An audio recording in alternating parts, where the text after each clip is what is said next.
This summer school is about language policy and planning. And I want to go deep into the planning part, which we didn't see with our colleagues before. Okay? And in particular, we will see Interlinguistics as an extreme case of language planning. So the outline is, we have a theoretical part this morning, and then we will see 3 case studies. So I will give you a quick introduction to Interlinguistics, what is it, and why languages are different from natural languages, why some people plan the language from scratch, and how language planning works. And the 3 case studies we will see in the afternoon are Esperanto, Interlinguistics, and durante. So what is interlinguistics? The classic definition was by Otto Jespersen and in 1931. And it is the science of planned languages, which is a term coming from German, Planspielen, by Costa.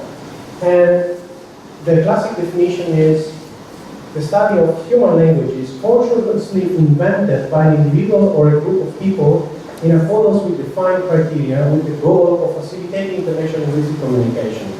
So there is something different between natural languages and planned languages. There is a conscious intervention from the start. That's the main difference.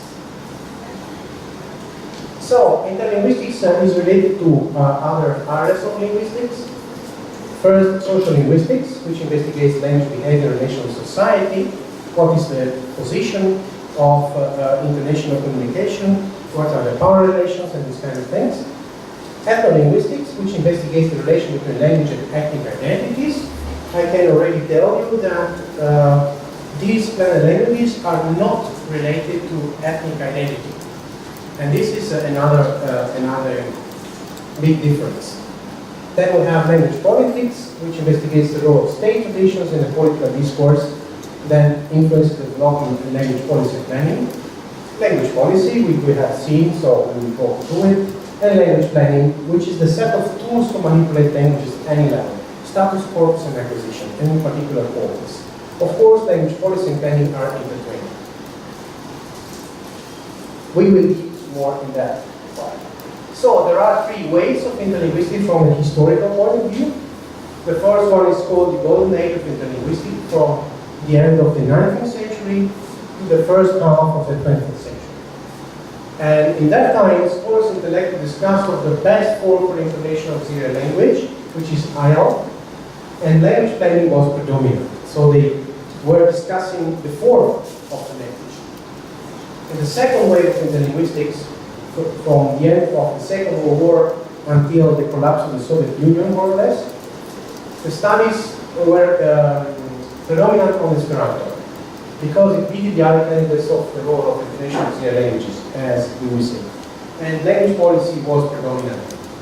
And now, in the artistic age of interlinguistics, so in the web era, more or less 1993, when it was the World Wide Web was invented, there were a plethora of new planned languages. And the phenomenon of colorful languages started to emerge from Linguistics to some track, the first one, and then a lot of others, and in particular Navi from Avatar movie, and Dothraki from the Games of Thrones. And so the focus is not international communication, but artistic research. So it's something different. And social linguistics is becoming predominant. So what does it mean? We are now interested why people use these languages and how they use them, for what purposes. Okay, here we cannot treat everything, of course, because otherwise it would be one of them. Okay, and so we will see, in particular, this line. So interlinguistics is part of policy, language policy and planning. So why planned languages are different from natural languages? So we should start, what is a language? Asking ourselves, linguistics. So in general, we linguists, when we use the word language, it means natural language. So what is a natural language? It's a language that can be learned naturally by children in the first socialization. This does not imply that natural languages follow the laws of nature like animals or plants. This is very, very important. Languages are cultural products. Okay, we are programmed in our brain biologically to learn languages, but what we learn depends on the culture. We now know it's very clear for everybody. If a son of Japanese parents moved to Costa Rica, he will learn Spanish, most probably. Okay, that is for us is completely straightforward. For a lot of decades in linguistics, it was not before the Second World War. Okay, that's very, very important. So, a corollary is that no language exists without a culture. And what does it mean? What does I mean as culture is a process. So-called culture is a verb paradigm. So it's not only a set of artifacts, but how you do the artifacts. Artifacts that make sense for a given community of human beings of some sort. This is a culture. Okay? So that also means that a living language exists along with that community. So in order to study a living language, we should study also the community that uses it. This is very important, particularly in the process of maintenance and revitalization of endangered languages, which are languages that their communities are tiny and they risk to disappear. Okay? The process is to reverse language shift. Reverse language shift is a technical word by Fishman, and this means that people who speak a minority language should not pass to the majority language because it's stronger, but keep it with the children in the intergenerational transmission. So this is a general definition of language. So in language planning, it's particularly in the focus planning, it is very important to apply it with minority languages. I will show to you the classic GIDS scale by Fishman, which means Graded Intergenerational Disruption Scale, which is a terrible name, nobody remembers it. And there are more modern scales than that, but this is the first one, and for our purposes it's enough to understand what language planning should do to promote, maintain and promote a language. So let's start from the bottom, okay? That is stage 8. In stage 8, all remaining speakers of the language are members of the grandfather generation. What does it mean? It means that grandparents cannot reproduce themselves. So the language here is a very dangerous step because it's almost forgotten. Oh yes, it's this language of the old folks, nobody cares about it. Okay, and this is very difficult to reverse the shift here. In stage 7, the childbearing generation, okay, so the parents' generation, knows the language well enough to use it with the elders, but not transmitting it to the children. This is another typical situation of minority languages, especially minority language, for example, in Italy where I'm specialized. They speak with their parents, but with the children it's not fashionable, and they are not secure enough to do it, and they are not willing to do it, so they use the majority language. That means that is very dangerous because it does not matter how many people speak the language. So we have, for example, I come from Milan, Italy, and Lombard has millions of speakers, but are speakers of this time. So that means that in one generation we risk to have 0 speakers. So it's very important that point, because sometimes people say, okay, the size of the community is the most important thing.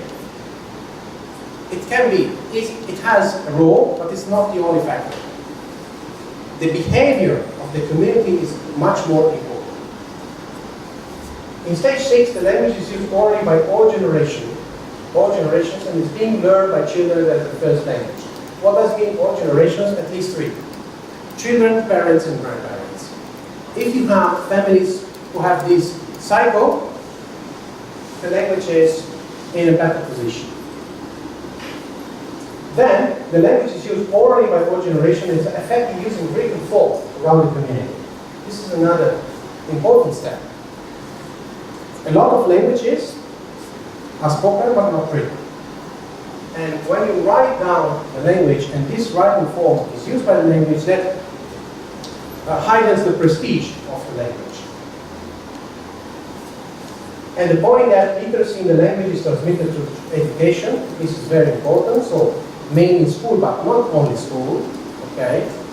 Also in formal education. Then you go to the upper part of the scale in the lucky ones. In point 3, the language is used for local and regional work by both insiders and outsiders. That's also important.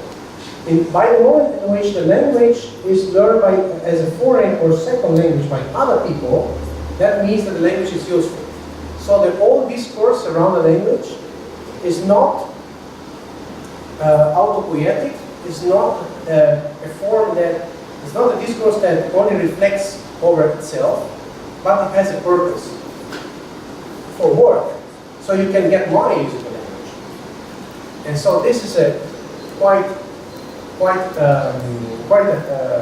a step. On point 2, scale 2, this language is used for local, regional, mass media, and government services. So there is a clear public recognition of the language that by the government, local government at least, which provides services in the language, for example, bilingual science in the linguistic landscape, administration documents, administrative documents, or public officers that can speak the language for official means with the speakers, the local speakers, and so on. And then, in the first point, the language is used in education, work, mass media, government, at the nationwide level. So this is, in a sense, it's on the road to build up the language to become a national-wide language. Okay, so this is the standard of languages. You see that we start from reconstructing the community, intergenerational transmission, then literacy, and then public recognition. See, this is the one.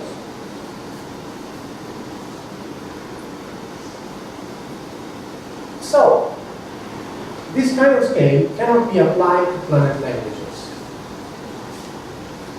And I will explain why.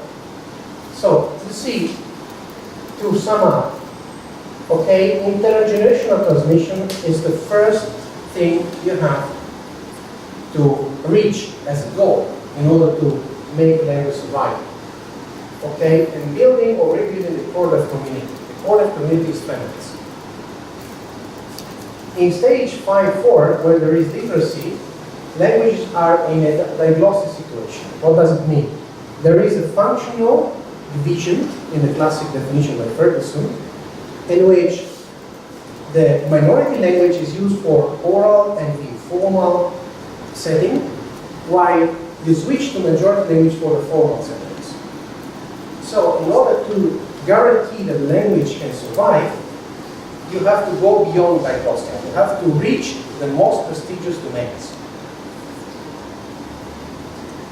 And in stage 3-1, that's the good goal. The languages are finally no longer endangered.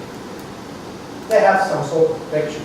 The goal is not to make them survive, but to maintain them and promote them.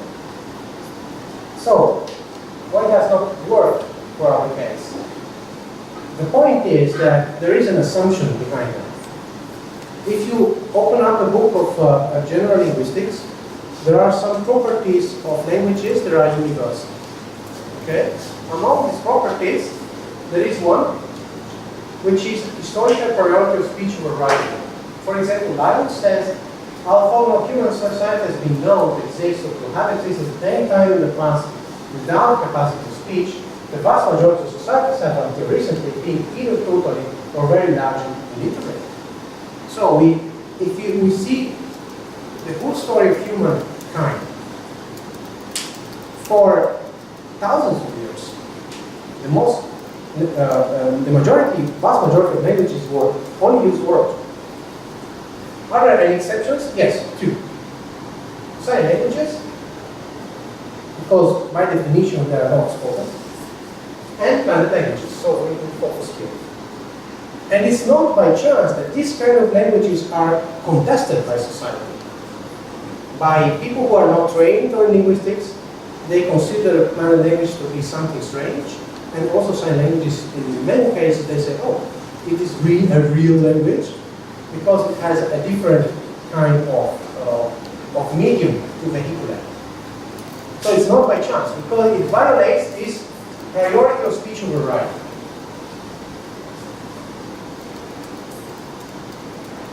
So, what is, from the language planning view, the main difference? We talk about planet languages. The point is that in planet languages, to plan a language from scratch, you should write it down. So that changed everything. Because graphization, which is a crucial part of language planning, as we can see, is taken for granted. Okay? So that's the point. And someone writes down a language for a purpose and hopes and tries that the language to be used by people. So in a sense, it is a reverse process. You do not start from the community, but you start from the top and then it goes down. That's the main difference.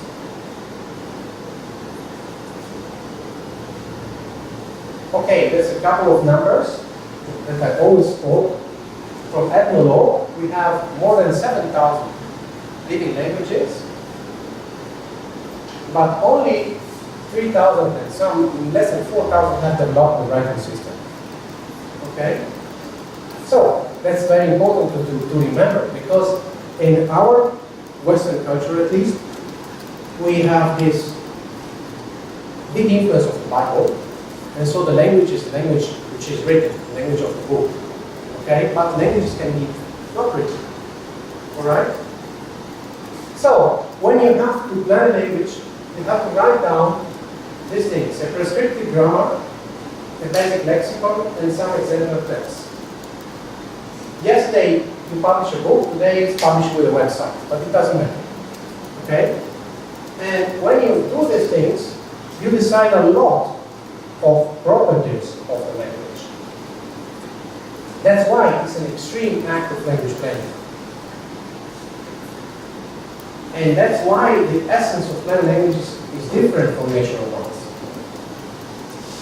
Because, for example, the phonetic space, the sounds are defined a priori. How it is written, the graphization, if you use a Latin alphabet or not, for example, and all these kind of things. So this is the cycle of language planning. Normally, natural language, the languages show a continuum of language variation in speech. Okay? And that's the normal state, where the language is living in use. Language planning goes up. You start from a graphization, because before you have a graphic system, a writing system, you cannot do anything else. That's the first thing. Then if you have a writing system, you can decide what's the standard. So what's the prestigious variety and what are the non-prestigious variety. And that is very, very important, because essentially you have two ways. One is to promote a specific group.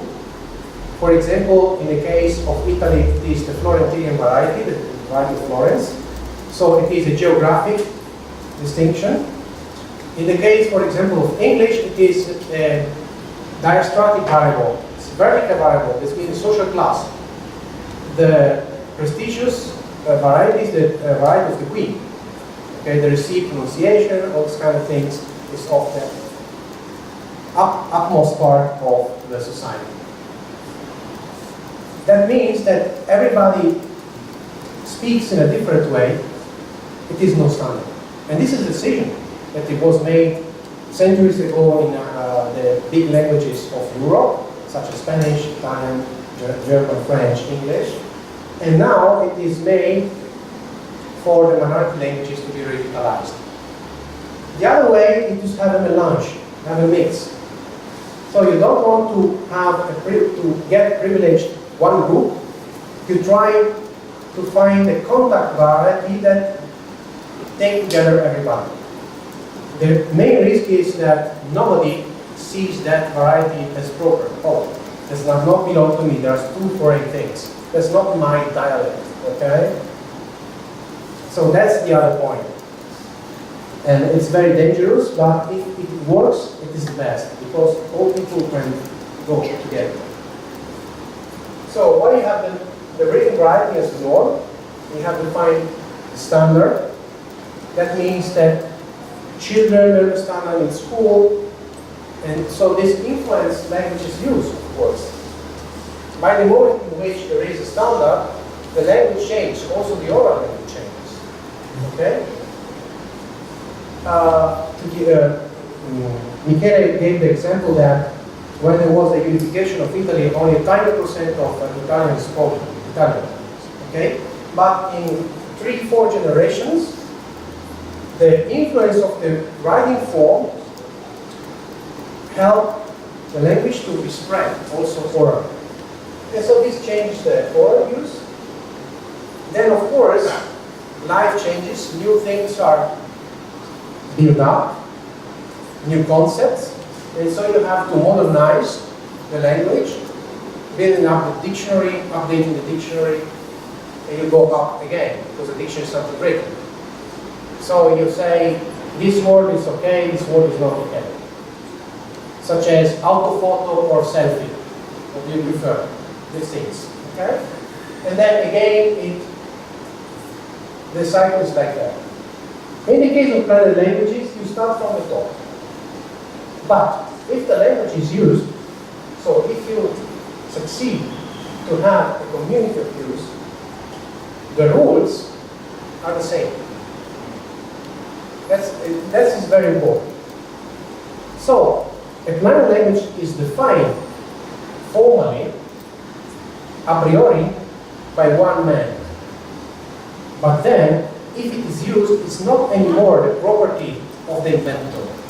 It's the property of the community. So we have the same rules of all the other languages, with archaism, neologisms, jargons, everything. It is very interesting for theoretical linguistics because a lot of variables are more controlled. You know exactly the point zero of the language. You know that the decision of the starting point of the life of Romance languages is a convention. We decide that that was real Spanish before it was something else.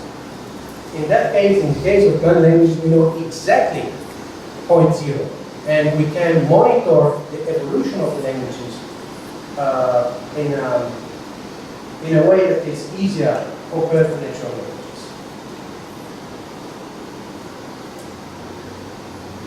So we have an alternative scale to measure the vitality of planned languages. And this was made by Dieter Blanke, who was, now he passed away. He was the most influential interlinguist of the past century from the German school.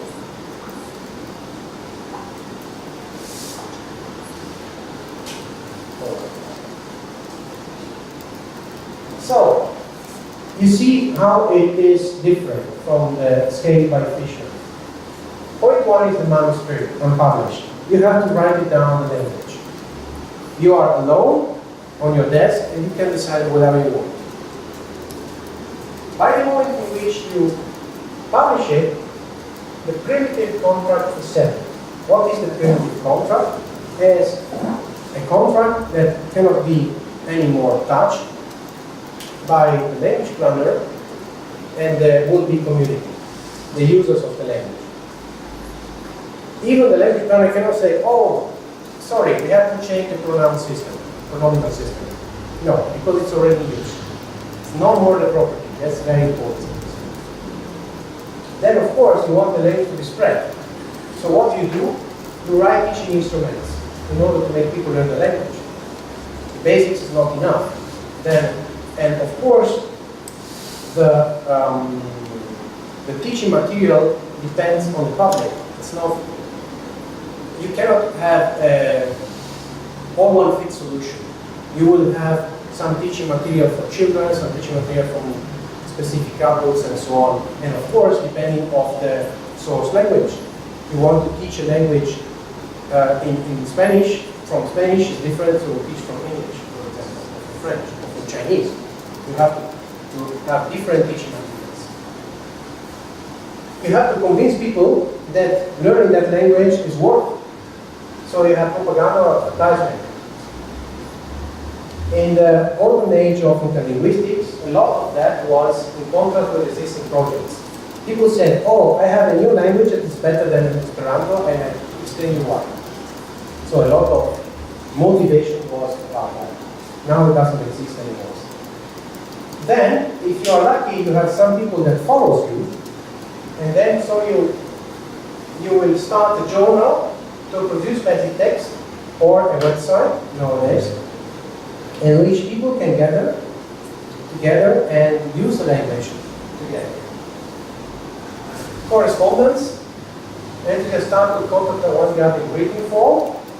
In the old days, what paper mail, now with email and other kinds of contact, but it has no difference. When the language creates human contacts between people, then you are starting to build a community around the language. Then finally, you produce original text, something more elaborated than bulletin, something more strong.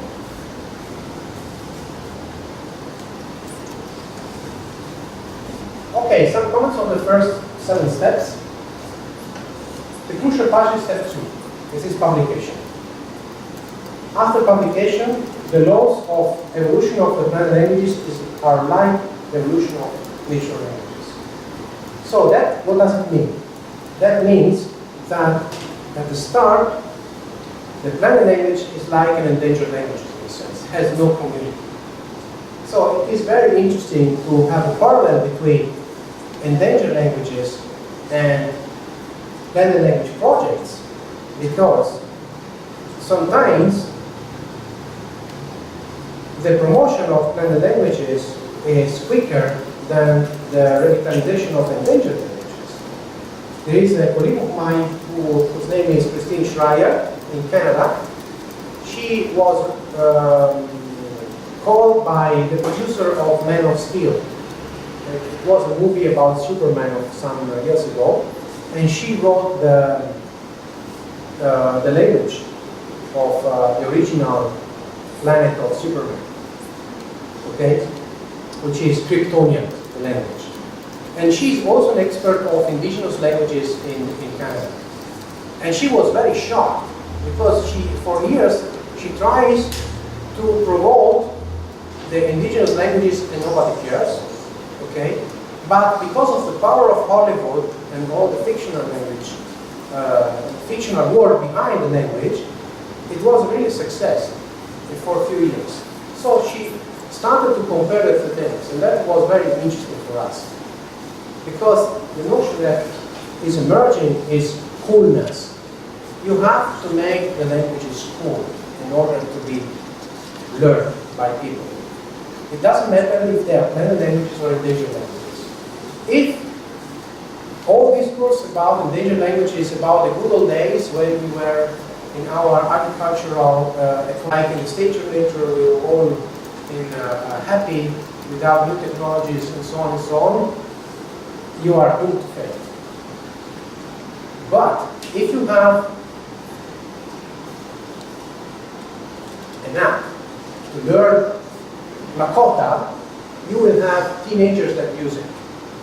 One of the crucial population is teenagers.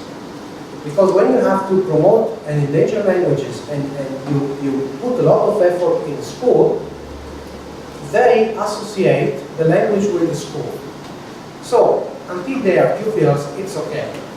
But you know that teenaging is the age of rebellion. And if the language is only linked to school, you say, that's rubbish. I don't use it outside the school. That's the risk. So you have to make the language cool. And how to do it? We can learn something from Hollywood languages, from the planned languages and the third way of interlinguistics. In order to catch exactly that population. That population, why is that population important, the teenagers? Because they are the parents of tomorrow. It's the only way to guarantee the intergenerational transmission. In a sense, if you teach the language to grandparents, it's a waste of time in a sense, unless you are teaching them to teach to the others, to train them as teachers, and that's very important. In the case, especially when grandparents are the last generation of native speakers of a given language. Okay? So, in point 0, the language, the planned language is only a project. Okay, most planned languages will always remain learning projects. There are very few that succeed to be used. We have approximately 6,000 projects recorded, okay, language projects in the world since the ancient times. And half of them are after 1992 in the web era. Explosion. Everybody wants to invent a language. In a sense, it's easy to invent badly a language. It's very hard to invent a language and to get it used. Okay? So that's one of the problem in the discourse around interlinguistics, because in many cases you see popular newspaper articles that simply say, okay, there are so many and they are all equal. No, it depends if they are used or not. This is very important. So, in the second part of the scale, the middle part, the language starts to be used. So, it starts to have a community. So, for more communication, establishment of a network of local clubs. So, people gather traditionally in local clubs using the language, and then, once per year or more, they went to the same place, they go to the same place to contact the other people at the local clubs. That was the model. And you have an organization, so you have associations and districts, friends of the language, subscription to journals. So you start to have some kind of structure that leads to increase of text production. And then you start to have also private courses for autodidactic learning. So this is also important to catch people scattered around the world. Nowadays you do it with apps. And finally, a small community of practice. I will come back on that term. What does it mean? That here, the language starts to be used orally, on a stable basis. It's not only a written medium, a written mean, but it's also used orally. That leads inevitably to linguistic discussion, reform proposals, but also out-of-form neologisms and these kind of things. So, language planning in the traditional sense, how to modernize language. Then we have specialized communication, for example, an association of doctors that use the language, so different professions. Large organization, where the word communication goes, that's more than 1,000 people. So 1,000 people is the baseline. If you have more than 1,000 people, that means that you have quite a good community now. That leads to internal differences in the community, for example, for political reasons and how to use the language and why to use the language. So, Linguistics is semi-languages. Okay? They're not anymore projects, but they're not still not full-fledged languages. They're in the middle way in this sense. Here, a community of practice is formed. So, the main difference between these languages and natural languages is that, unlike natural languages, international transmission is not guaranteed inside the family. So this is very interesting. But it is for ideological reasons. So we have to build up a sense of belonging upon the planet language, which is not based on an ethnic belonging. It's something different. So that's why we cannot apply the model of Fishman. We choose now from 3 generations speaking the language. Okay? Children, parents, and grandparents. It does not work like that. Here, every time you have to transmit the language, in a sense, in an artificial way, from ideological reasons. The interesting thing is that you have to do the same when the language is really endangered and still you do not have the families, stable families. So it's in a similar situation. So I told you about community of practice, and we need an intermezzo. We need to understand what does it mean exactly. So I give you the definition by Penelope Baker in the Encyclopedia of Linguistics, and then we discuss. The value of the notion of communities of practice to social linguistics and linguistic anthropology lies in the fact that it identifies a social grouping, not in virtue of shared abstract characteristics, for example, class or gender, or simply for reasons, for example, neighborhood, workplace, but in virtue of shared practices. Bold is mine.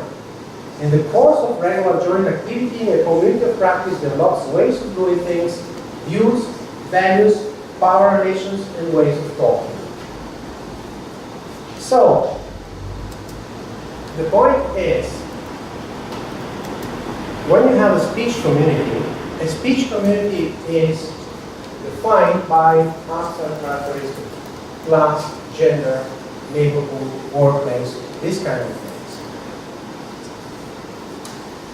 The fact that I am Italian is because I'm born in Italy, because I belong to a certain group.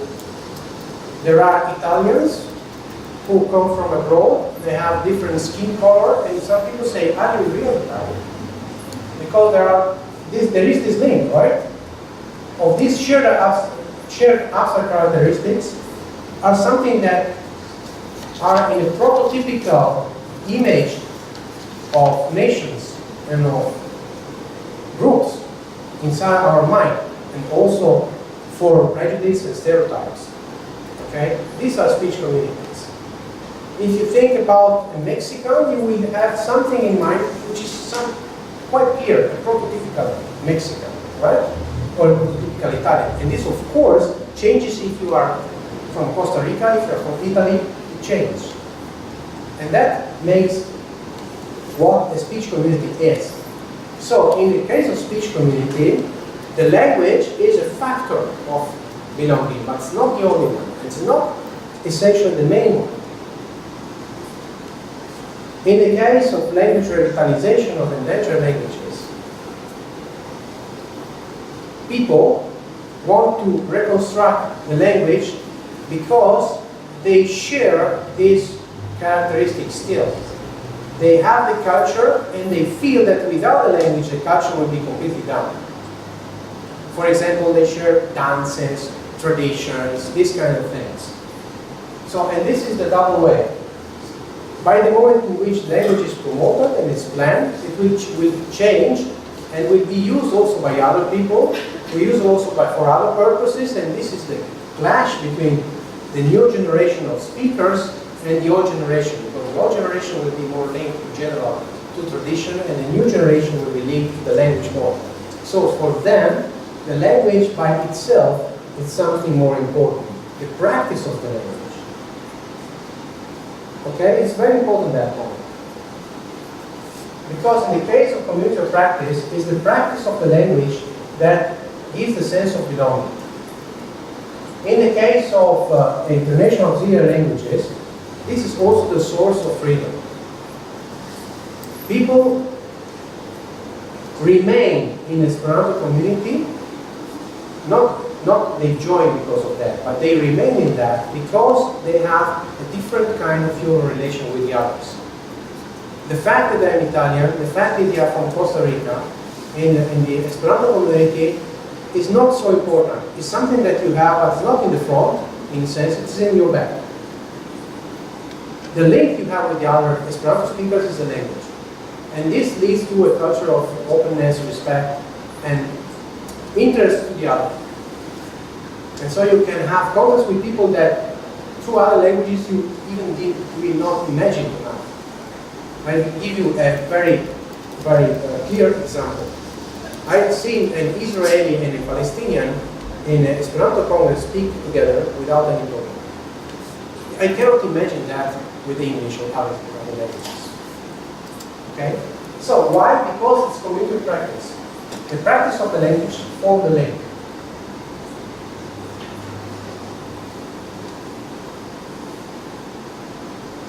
So, how to develop the community practice? You should have shared experience over time and a commitment to a shared understanding. So that's very important. So, it is not only the use of the language per se, but also the reflection of the language use. I will say to you that community practice was not born in linguistics. It was born in sociology. For example, studying the chess players.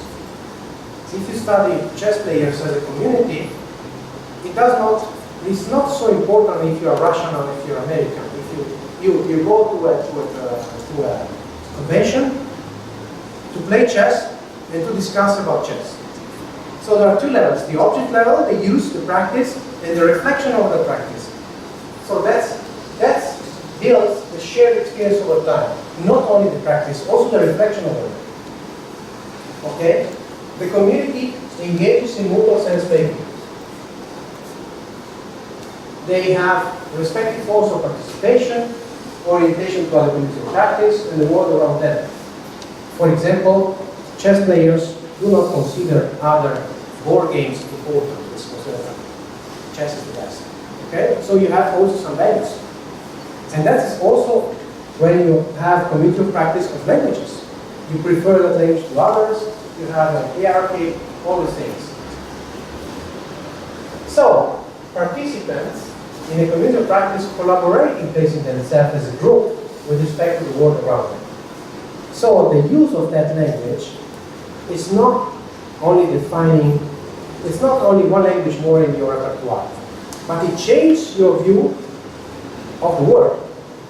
You share some values, habits, and perceptions over the other things of the world, especially languages, but not only. This does not happen with speech communities. In normal speech community, Italians do not share a particular view of the world.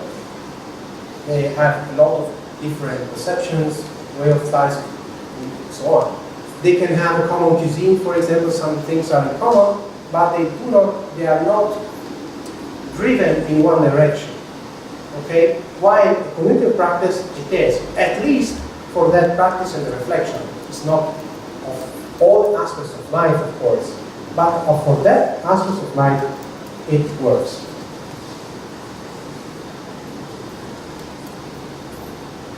So we go to the last part of the landscape. So we have a language project, then we have a semi-language, and here we build up a full-fledged language. 17, codification of the norm, over the use of the language. So this is an important point because when the language was launched in the publication, it was only a sketch. You can never describe all aspects of the language, of the grammar, in a written form. Imagine you should describe all aspects of the grammar of Spanish, in all its varieties in the world. It's impossible. While you're writing it, there's changing. So you have to rewrite. You will never finish. Okay? Of course, you can extract the most important things to learn the language for a foreigner. And so, this is a manual that's for a specific purpose. This is exactly what the language planner does when it launches a language. It does a small thing, and some rules to produce the language, to use that. But after the use, it could be important to recodify the law, so to change it, or to add some details, because maybe some things were not decided at the start, and then the use will drive in different ways. For example, in the case of Esperanto, the word order of the noun clause, the position of nouns and adjective, was not very defined by Zambo.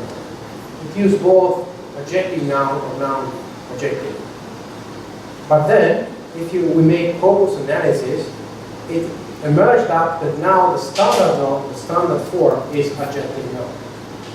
It's the unmarked. If you switch, it is a marked form. It has pragmatic meaning. That was not intended by Zambo. He let it free because he said, well, we have different habits. He had in mind only Europe, okay? Romance languages are more noun adjective. Germanic languages are more adjective noun. Let's let it free. The users will decide, the speakers will decide. So if you have some continuous use after a while, you have to recodify more. Then you have, of course, big organizations, more than 1,000 people, more congresses, that's a success, and more widespread. All continents of Europe. This is why it's mentioned Europe in particular, because the golden age of interlinguistics was 90%, 99%, I should say, in Europe. It was something that was built up, and in the Belle Epoque, that means the moment in which we had the first wave of globalization in Europe, in which colonial countries divided the world and they did not have war against them, and they started to define some international standards. How long is a meter? How is a kilo? What is the meridian zero? Is it Greenwich? Now we know, but until they have this meridian conference at the end of the 19th century in Greenwich, some use Paris, some use Greenwich, and so ships were completely lost in the world because they do not know how to calculate. All these kind of things were defined in that period. Okay, and most of these of the languages of the planning languages of the classic part, the international languages, were proposed in that moment. Then also we have interlinguistics, a scholarly linguistic literature investigating the language. So a self-reflection of all the language in a more precise way, scientific way. After all, we have a heuristic effect. So, how the planned language should be useful for other disciplines, pedagogy, machine translation, or other things. External use, the language is present in our institution. And I should say that Blanke here thinks only about Esperanto, because it's the only one who reached all the steps. External use, for example, University of Amsterdam. We teach Esperanto University of Amsterdam, which is a non-Esperanto organization, of course. And that's very rare, okay, to have such a success, even for Esperanto. State recognition, so the language is considered a language by some external institution. State recognition could also be public recognition in general, because in the case of Esperanto, for example, we have more recognition on an international level from the United Nations and UNESCO more than in states. In some states, it is also recognized. Electronic media, such as CD-ROMs, this is a bit old, but it was 2006. And now it should be revised. But for Blanke, these were the new technologies. Social differences, having different political parties, religious associations that use the language for different purposes. We will see the case study of that. And finally, family speakers. So, this happens only in the case of Esperanto. People speaking Esperanto meet in congresses. It can be they can fall in love, it can be they make children. Okay? And sometimes they decide to speak the language to the children. Sometimes they do not decide not to speak language to the children. But Esperanto is a language of their love, so the children learn the language even if the the parents do not want. There's also this kind of phases. And so this is a kind of naturalization of the language. Okay? Original culture with myths, ideas, traditions, and language evolution with archaism and limited language variation. So you see, family speakers are at the end. That's exactly the reverse of the scale by Fishman. Family speakers are on the bottom. So that's why we cannot use the scale of Fishman, but we should use a special scale for the life of planar languages.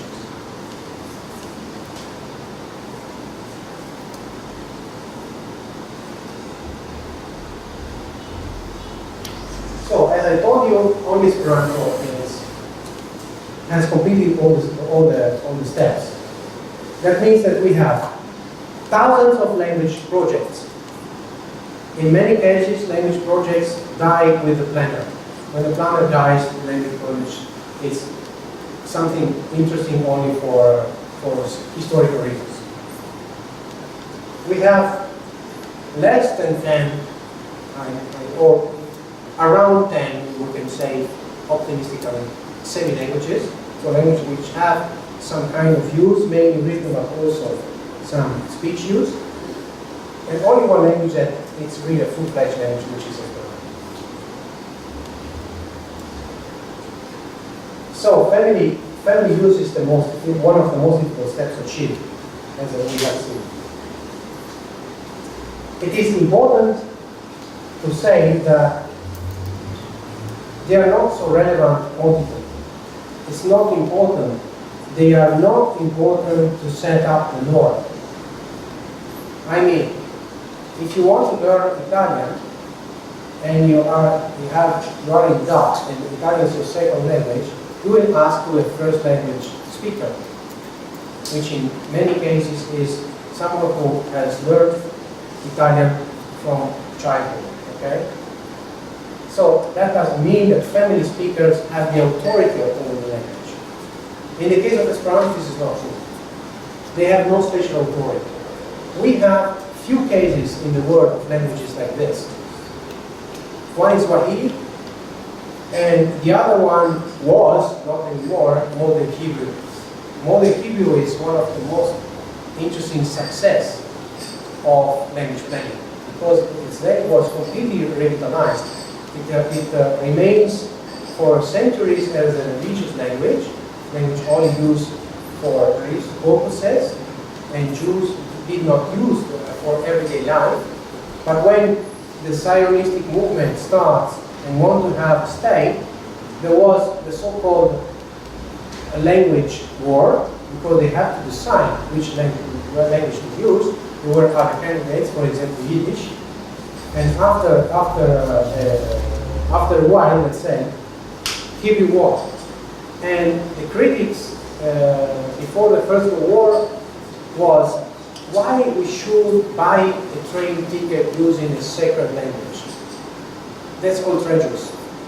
We should not do it.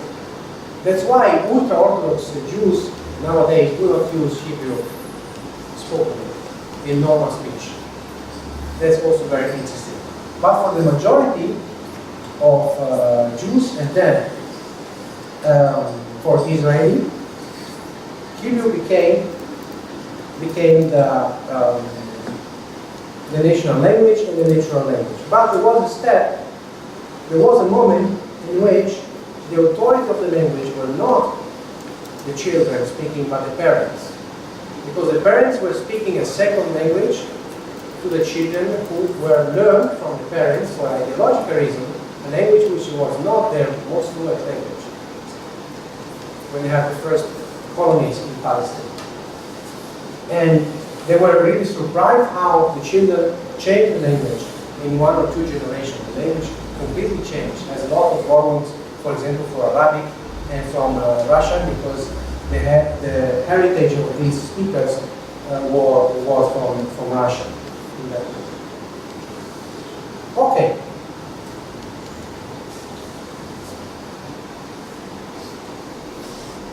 So, what was the motivation of planning a language from scratch? You can ask yourself, why do plan languages exist?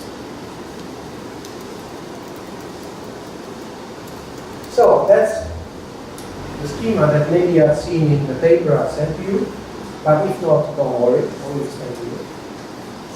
And this schema is made by me actually, from an intuition by Alessandro Bausani, who was an Orientalist in Naples.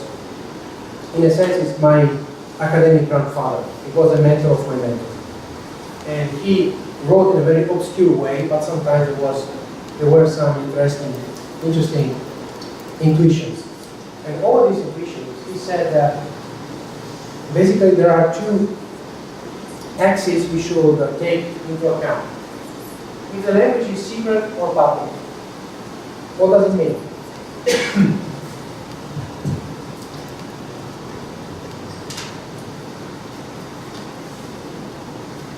Which is the horizontal axis. If a language is public, a planner language is public, when the language planner publishes not only text but also the grammar and the lexicon. So it is an open code. Okay?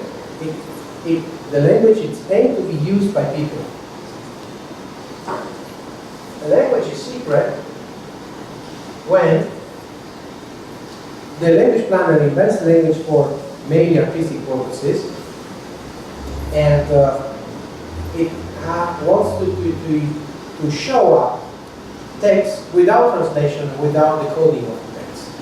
Sometimes with parallel translation, sometimes not. The other axis is the purpose of the language.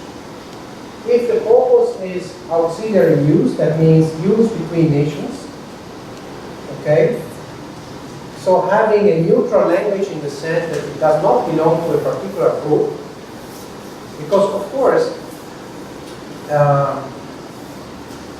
if me and one of you from Costa Rica speak English together, it's kind of neutral because my mother tongue is Italian and my mother tongue is Spanish.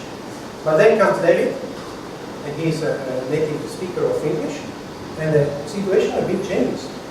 Because, of course, David is friendly, and it's okay. But imagine we have to debate on something, he will have an advantage to us, because he's in that tone. So we are not on an equal footing anymore. So, how to avoid this in general is to have a neutral language, that means a language that does not belong to speech community. And that's why they built a community of practice. Okay? There were a lot of proposals. And of course, if you have an auxiliary language, it does not make sense to make it secret. It's completely irrational to have a secret auxiliary language. So that's why this is important. You want language to be used. So you offer the code to use the language. We have Esperanto and we have a lot of others. I'll give you only the names. Inter-Slavic, between Slavic people. Interlingua, we received as a case study. Ido, which is a reform of Esperanto. Novial. Latino sin inflexione is a derivation of Latin. Basic English, maybe you have heard about it. A simplification of English for non-native speakers, launched in the 30s. Lochban and Volapük. Then, if we go to the other part, we can have languages that are made for other purposes, made for fiction, for artistic purposes. Sometimes they are made in secret. I don't know how many of you are familiar with Tolkien, Lord of the Rings. Raise a hand. Yeah, you know who is it? No, okay. Not everybody. That's interesting. Okay, he invented the fantasy genre. And he wrote Lord of the Rings because he wanted to give to the English people a myth. Because he saw that Celtic people have a myth, Mediterranean people have the Olympus, the Germanic people have Valhalla, but English people have nothing. And so he wanted to invent it. And in order to invent it, he has this fantasy world, this fictional world with a lot of languages in it, language families. He was a philologist, so he was expert in it. language for elves, dwarves, and other mythical creatures, okay? Orcs. The point is that he didn't want people to use it. That was something that was only in the books. It has no sense for him to speak in Elvish. So he never, that's why he never published a grammar of Elvish, for example, which is Sindarin, which is one of the variety of Elvish, is one of the most important in the plot. So in the 20th century, Tolkien's languages were here. Then it came out Hollywood again. And when they wanted to, Peter Jackson would have to shoot the movies, he wanted to have the languages in order to support the launch. So for marketing reasons, a lot of fans of Tolkien's are nerds and geeks, and so it's quite common they want to learn the languages. So they put up the material from Tolkien's and they rebuild it. They make a standard to make all the language planning efforts to have a full-fledged language to be learned. So it becomes public. So we have two different languages, two different moments. Okay, sometimes languages can shift from one part of the other. The other shift, as you see here in blue, is Volapük, which was the first auxiliary language ever used. We will see a bit of it, really tiny bit. Well, it was a spectacular failure. So then it started to be used by Esperanto speakers as a language of otherness. The language of otherness, I now explain what does it mean. One of the problems when you speak Esperanto is when you have to refer to something that does not belong to the group. I give an example. How do you say in Spanish, it's Greek to me? What do you refer to? Spanish speakers. Say what? It's Greek to me. You don't use Greek. You use another language, right? Okay. You use Chinese. In Italy, in Italian, we use Arabic. Okay? And in China, they use bird language, and so on and so on. And so you refer to something which is other from you. Okay? Okay, now imagine the Spanish, the Greek, the Chinese, the Italian, and Arabic, all in the same table, speaking in Esperanto. They cannot use this. Okay? They can't refer to these languages. Because it can be offending to the others. Because for the idea of mutual respect. So, how do we say in Esperanto? You estas volapikaĵo. We refer to that. Because there are no speakers anymore, and everybody knows about Volapük in Esperanto community because it was the first arrival of Esperanto, so it's part of the culture, and it does not harm anybody. So, it started to be used in literature for this purpose. Sometimes you have to refer to this. You want to refer to something other than it. And so, for artistic purposes, it was used for the 20th century. So we have another switch. Then here, we have the three main Hollywood languages, Klingon, Nami, and Dothraki, which are public and, of course, for artistic purposes. I didn't show all the languages here, of course. There are many more. One is Panto, which is kind of satire of international auxiliary languages, but it has no grammar, so it's kind of secret. And so why it's important is because in classic interlinguistics, we dealt only with this area. Okay? But we can learn a lot also from this area and this area too.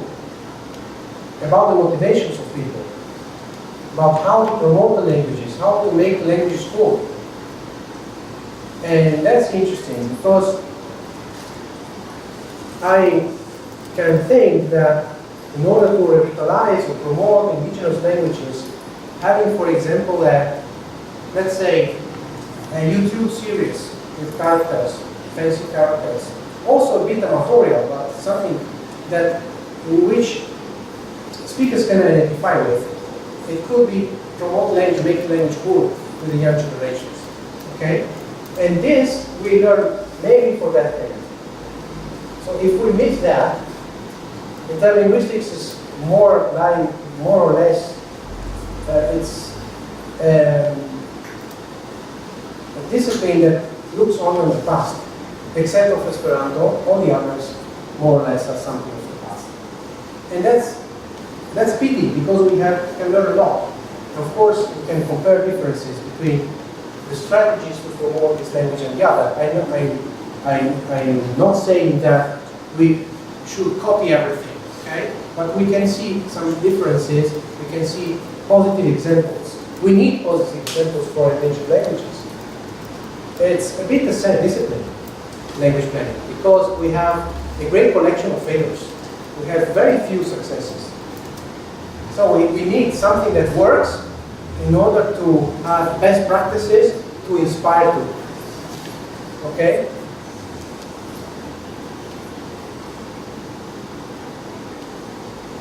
All right. Okay, just revising if I forgot something. Okay, auxiliarity means mainly usefulness for the word. Okay? Languages that appear here, language for international relations, scientific exchanges, pacifism, equity, fair language rights, in which is justice and so on. So all these kind of reflections come also inside the Esperanto community in particular. All right.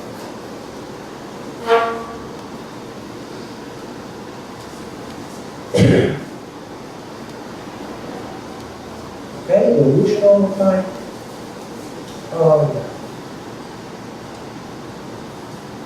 Okay, yes, there is something that I missed. In the case of these languages, you have two levels of reference. The diegetic level, that means the level of the fiction. You can talk about language referring to the work of Tolkien, okay? And this is the diegesis. So you have, for example, specialized dictionary about the life of elves in the woods. But by the moment in which the language is also used by human beings in the real world, you will have also exadiegetic level. For example, you will want to have words about to offer a coffee or for chocolate. We do not belong to the Irish culture. So this is quite peculiar. These languages have a double plane. Okay, they should be apt to represent a fictional word, but also to be used by the fans. We see with the Dothraki that they were quite clever. By the beginning, they also have some specific words that does not belong to the Dothraki culture, in order to simplify the use for the fans. The first language was Klingon in the 80s from Star Trek, and it was not made for the fans. The language was planned for the movies. They hired Mark Okram, a professional linguist, who built up the grammar and the lexicon as an internal document. Then, by chance, they published that in some 100 copies in a Trekkie conference. And they were sold out in a couple of hours. And so people started to use, but they did not plan to use it. And after a while, the users wrote emails to Mark Okram, how can we say we take a car? Klingons have not cars. We have a lot of words for spaceships, but we don't know how to say car or bicycle. Okay? And so they had to revise and to extend dictionary with the second edition with all these words for our world. So when I read some popular articles about this, and they say they are alien languages, not really. They are alien human languages, or they can speak or can be spoken by people, and they are used also in the real world. So they're not really alien languages in a sense. Okay, so this is peculiar of this part.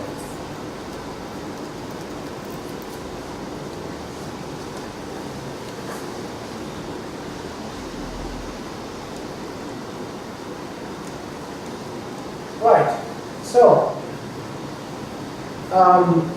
we have this baseline which is 1,000 users. Less than 1,000 users are so semi-languages in the terms by Blanca, or international clear languages are very few. Either Occidental, Interlinguistics, Interlinguistics, and Logica, these four. We will see Interlinguistics as a case study. In the case of the area of non-auxiliary public languages, so that part, polyglot languages profit from the marketing of the majors. So tracking high familiar from the base of Tor and Nabi from out are the most important because they were successful. Neo-auxiliary now, in particular Irish Plan language, Plan Balkan and Klingon. Now Klingon, I call it the language of polyglot languages. Why? Because the life of these languages is bound to the life of the fictional world. By the moment in which Paramount Pictures decide to finish to produce Star Trek, after I think 30 years, okay, decided to stop. A bit after a bit, Klingon is not used anymore. So the life of these languages depends on the VHSs, depends on the fictional culture.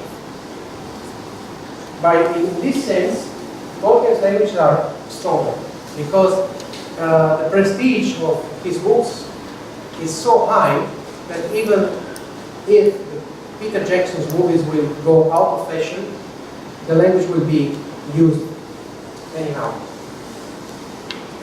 So this is the situation about the life of these languages.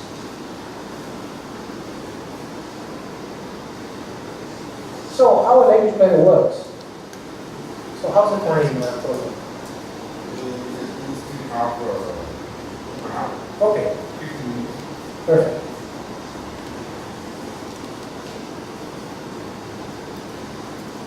Okay.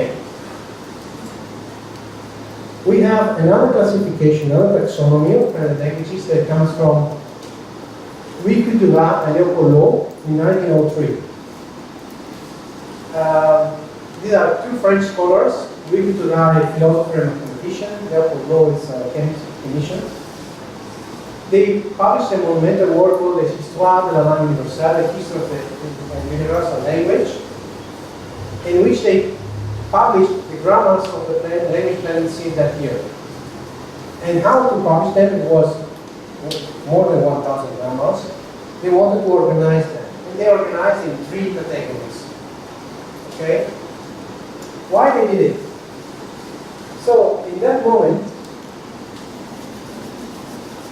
we were in Europe in the Belle Époque, that moment in which colonial countries had conquered the world, and there was a lot of faith in the power of science and technology to save the world.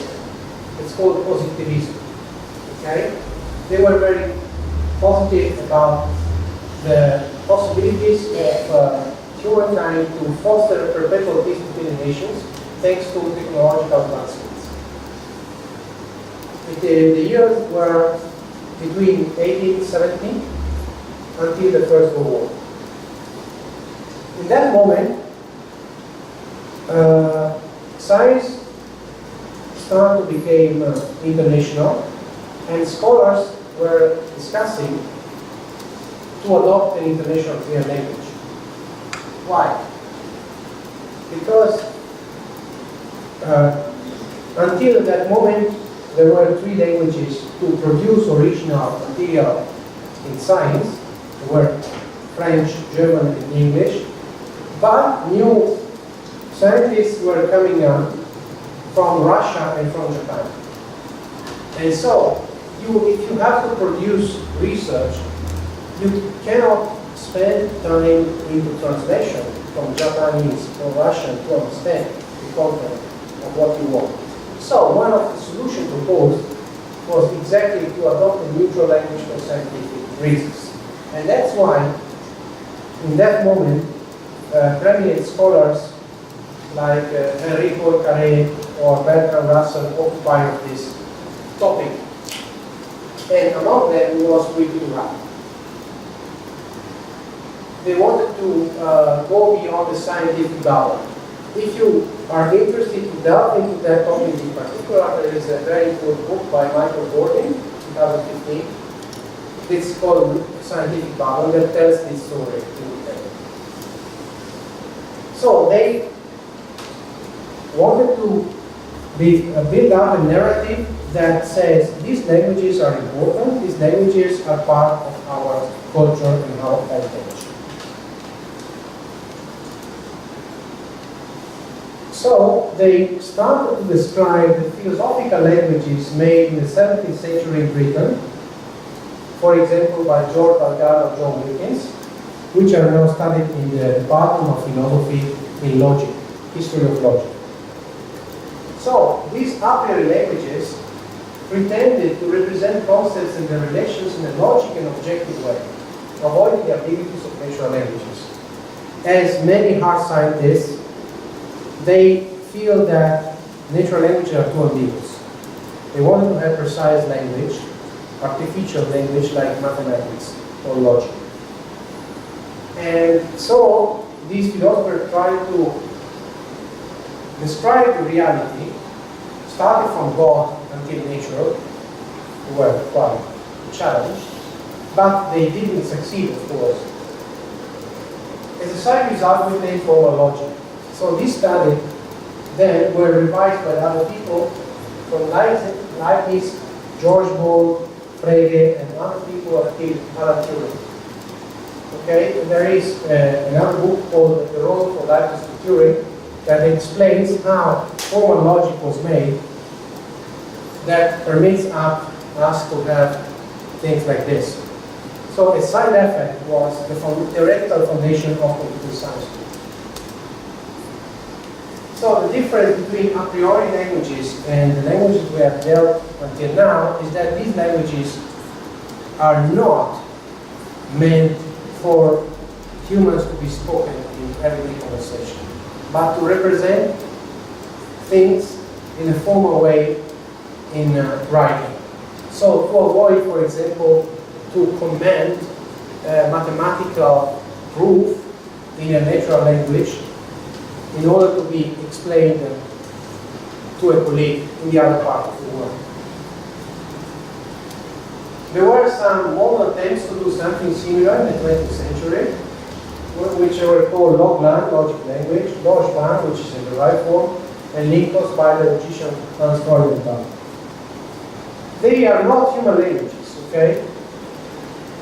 Because they are based on artificial principles. And this is important for us because it shows that absolute natural language is simply possible. What does it mean? If you want to plan a language that is working for humans, either if you want for international communication or for artistic purposes, you have to base yourself on existing languages. Otherwise, you are violating some constraints of human languages that make this language unusable. So, we know that we have more or less 7,000 languages, living languages in the world. Nobody knows them all. So it's impossible to plan a language which is absolutely neutral, that take into account all the languages in the world, because nobody knows it. So you have to have a choice. If you are really good, you can have tens of languages, okay? Maybe families, some sort of things to be accountable, but no more than that. There will be structures that you are completely unfamiliar with. Okay? So this is the thing that is important to say because absolute neutrality is impossible. When I said before these languages, international languages are neutral, it means they are neutral from an ethnic point of view. They do not belong to an ethnic group. But that does not mean they are neutral in absolute sense. This is impossible. And this is shown by this story. So, to give you a brief example of this is the review of the publication of this Lingos in 1973 by the Association for Symbolic Logic, which is a very serious journal, of the language by Hans Freudenthal. The title was Lingos, Design of Language for Cosmic Intercourse, Part 1. In Lingos, Freudenthal systematically develops a language for one-way communication with intelligent extraterrestrial beings. One-way means that the extraterrestrial beings can only receive messages and not send them.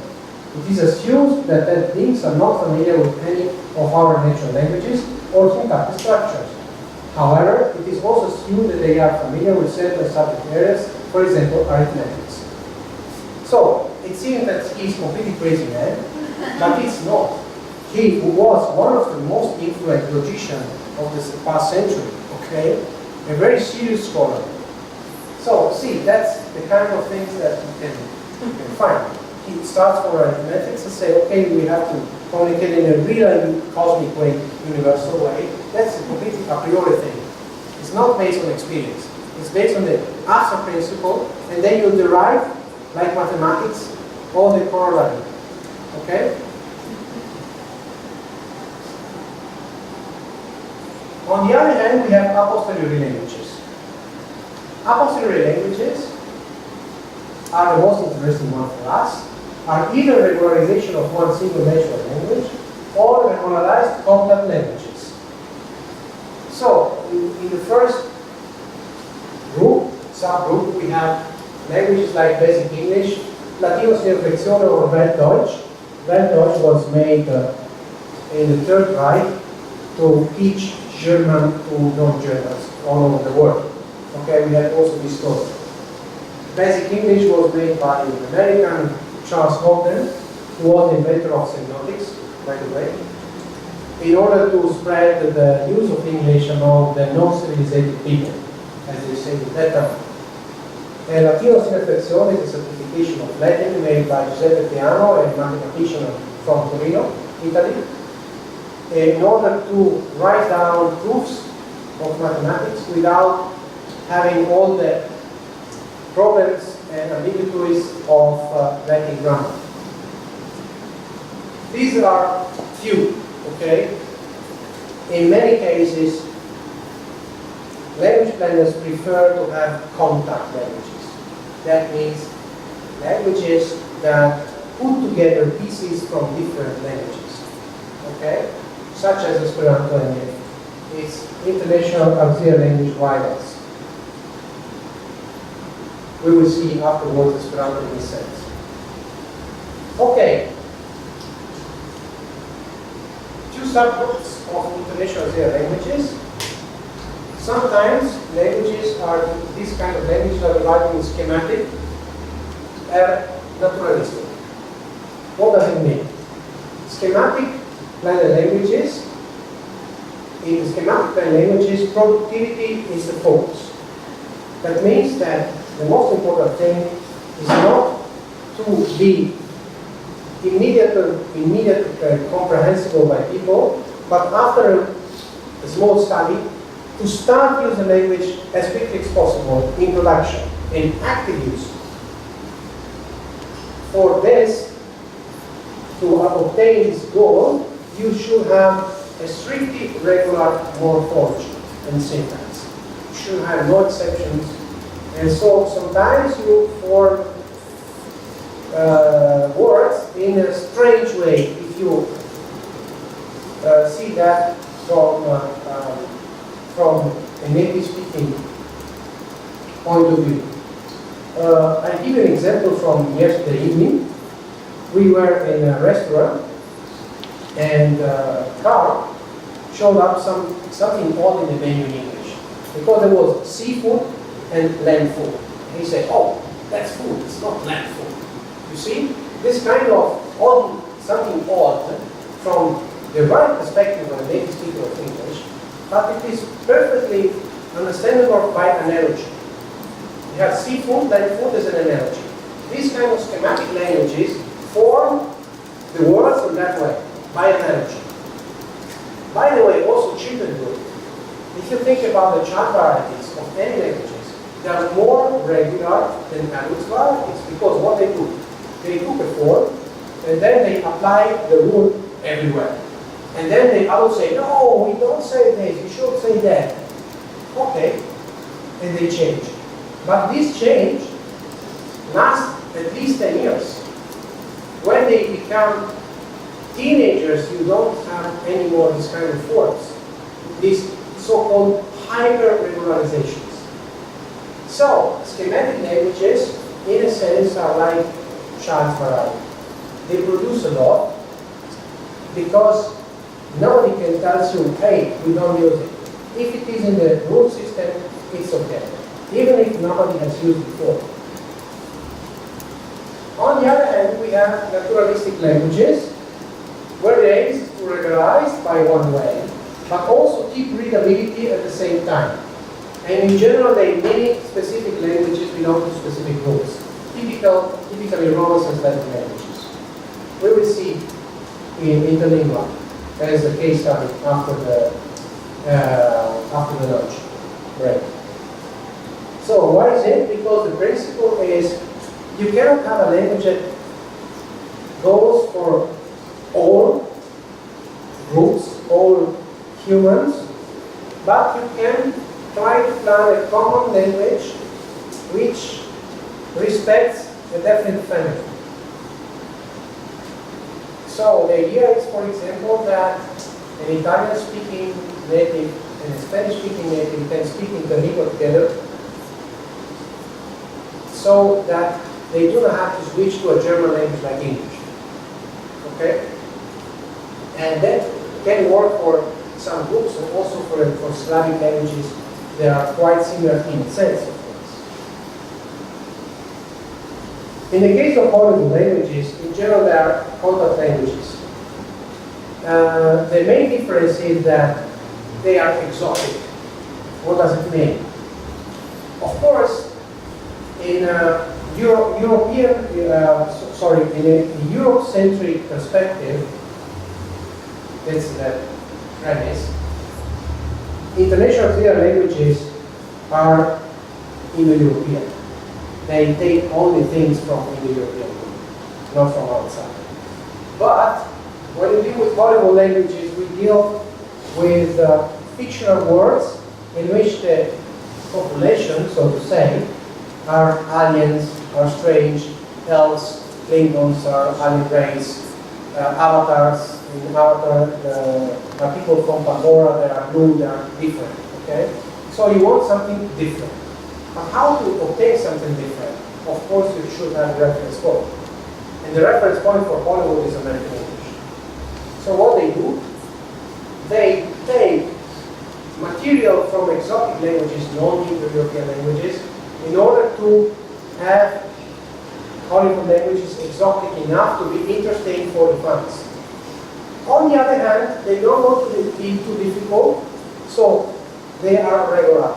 So they are regular and exotic at the same time. And the lexicon is generally invented. It does not resemble a natural language. It's completely invented. Because of course, when you take a text of a language that you don't know anything about, what do you see at the first glance? The lexicon. We try to find some similar words in order to catch up the rules, without really studying, of course. So this is why Hollywood languages are exotic.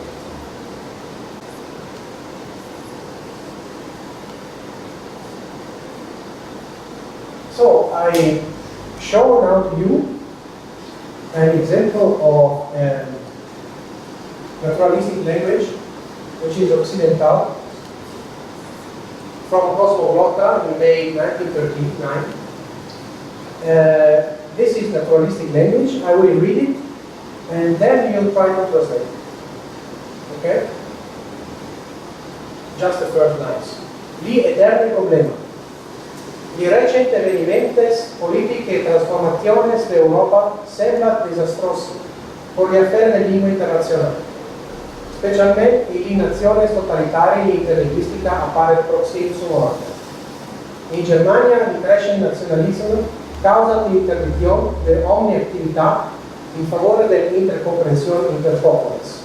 On crede che il problema della lingua internazionale essere solve per su definitiva suppressione. Ok. Who wants to translate the title? The eternal problema, what does it mean? Yeah. Then? The recent events. Yes? Politics. Transformations. Yes? Samples. Disaster. Okay. In regards to the affair of national language. Okay. Someone else? Very good. Someone else? Go on. The second. Specialmente in nazioni totalitarie. Who wants to try? All these, especially totalitarian nations, Yeah? Linguistics seems to be close to its death. Okay. Okay, now to you. In Germany, increasing nationalism. Yes? Okay. Diverse tradition of any activity in favor of the states and the attack over the international doubt. Interpopulous? Yes. Yes. People. Okay. Okay, last sentence. Another? Wants to try? No, you already. Someone else. Come on. It's not in exam. You can think. It's not a problem. Yeah. Federico. They believe that the problems of international tongue will be solved by its definite deletion or suppression. Yeah. Okay. You see, you have studied zero of the ground, okay, of Occidental, but you can read. So that's the kind of naturalistic language. To give a concept, it's made in 1939, okay? So it's quite before the Second World War. And the crazy argument of this article is that in order to collaborate between Germany, Italy, and Japan, the axis, the totalitarians should use Occidental because it's the only way. Okay, it failed completely, and you can see that interlinguistics, in the traditional sense, was going very badly at that moment. Of course, the more we have totalitarian states, the more efforts to have mutual communication between the population was dangerous. Okay? So that's also part of this story. Okay, so this is an example of a naturalistic language. The problem in naturalistic languages is that it's easy to receive them, but there are a lot of rules to produce. There are a lot of regularities. Exactly because they mimic natural languages. Then the third one, a priori, a posteriori, is mixed languages. So mixed languages have, by one part, have a priori principles, and by the other part are based on natural languages. So have some properties of a priori, some properties of a posteriori.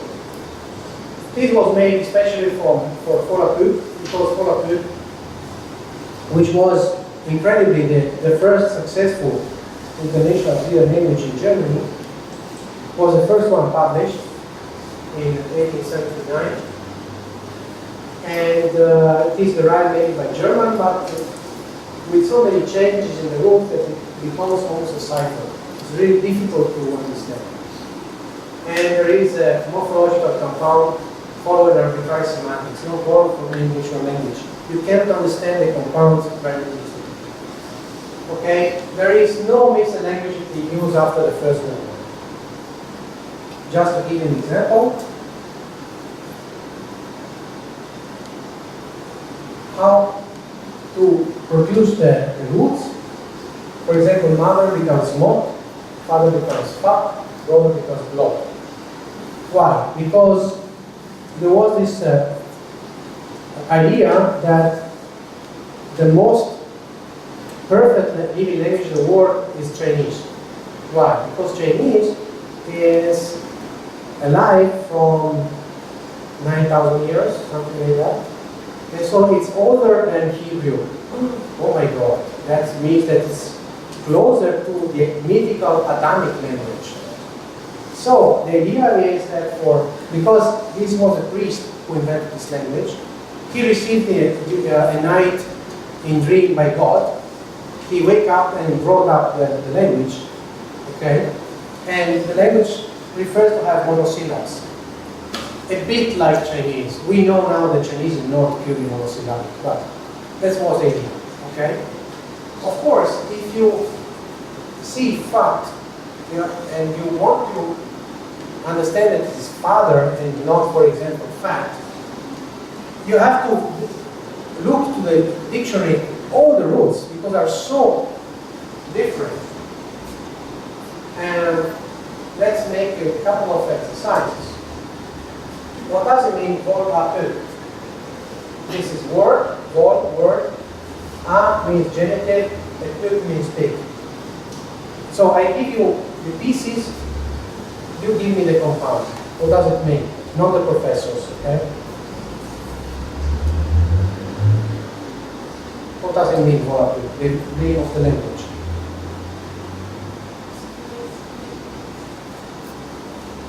What's the meaning of the last one? Speak. Speaking about the world. Yeah? What does it speak mean? So,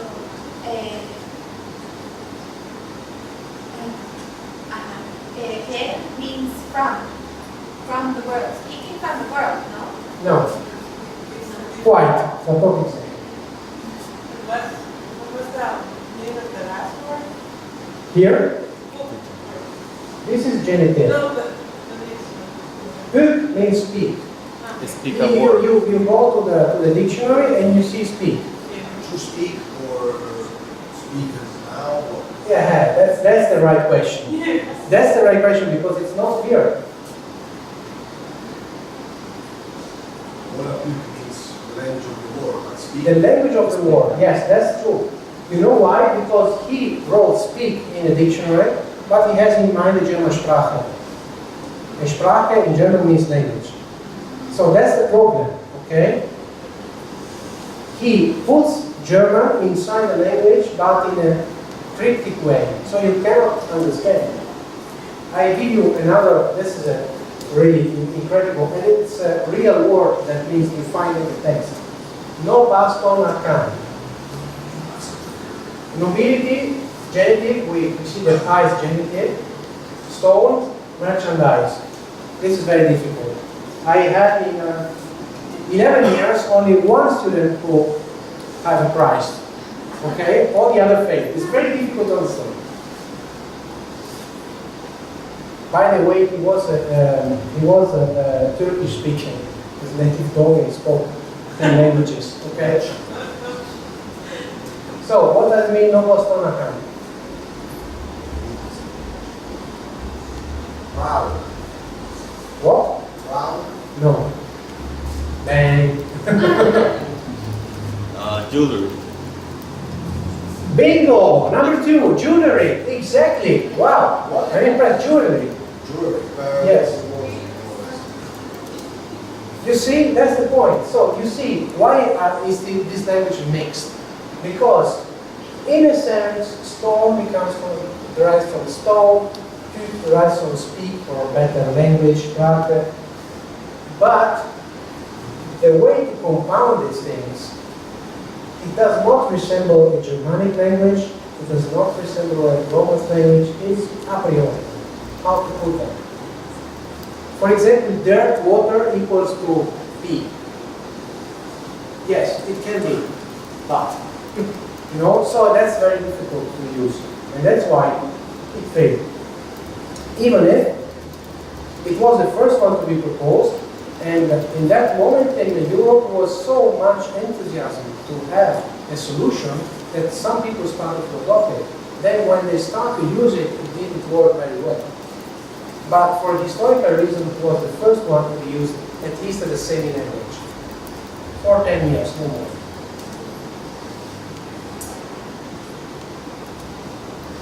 Okay, final remark over the theoretical part. So, we are dealing how to make up, how to build up a language, how to plan from scratch. So, there is an intuition by my academic grandfather called Bausani that I call Bausani effect. He says that the more the language planner goes deeper in the structure of the planned language, especially phonology and phonotactics, the more the influence of its mother tongue becomes evident. So this is very interesting. Languages are like onions. You have the lexicon on the external part, then you have syntax, then you have morphology, and in the core you have phonology and phonetics. You can invent whatever you want about the lexicon. You want to have strange sounds, whatever. You are free. Because it's something, lexicon is something really superficial in our brain. But try to change your pronunciation of a foreign language. Most people cannot do it. Okay? Forever you say, oh, you are Italian, you speak English, but you are Italian. That's it, after 1 second. I cannot avoid it. Okay? Because it's something really deep. So how we process our sounds is something really deep. So it's interesting that in reviewing all these language projects, you can see that the fundamental sounds, so the phonetics and the phonology, and the rules how to put them together, which is phonotactics. That means what kind of clusters are admittable and what kind of clusters are not, depend on the mother tongue of the language planner. Because unconsciously putting all the things that for him is completely natural, straightforward. It's a very important point, this.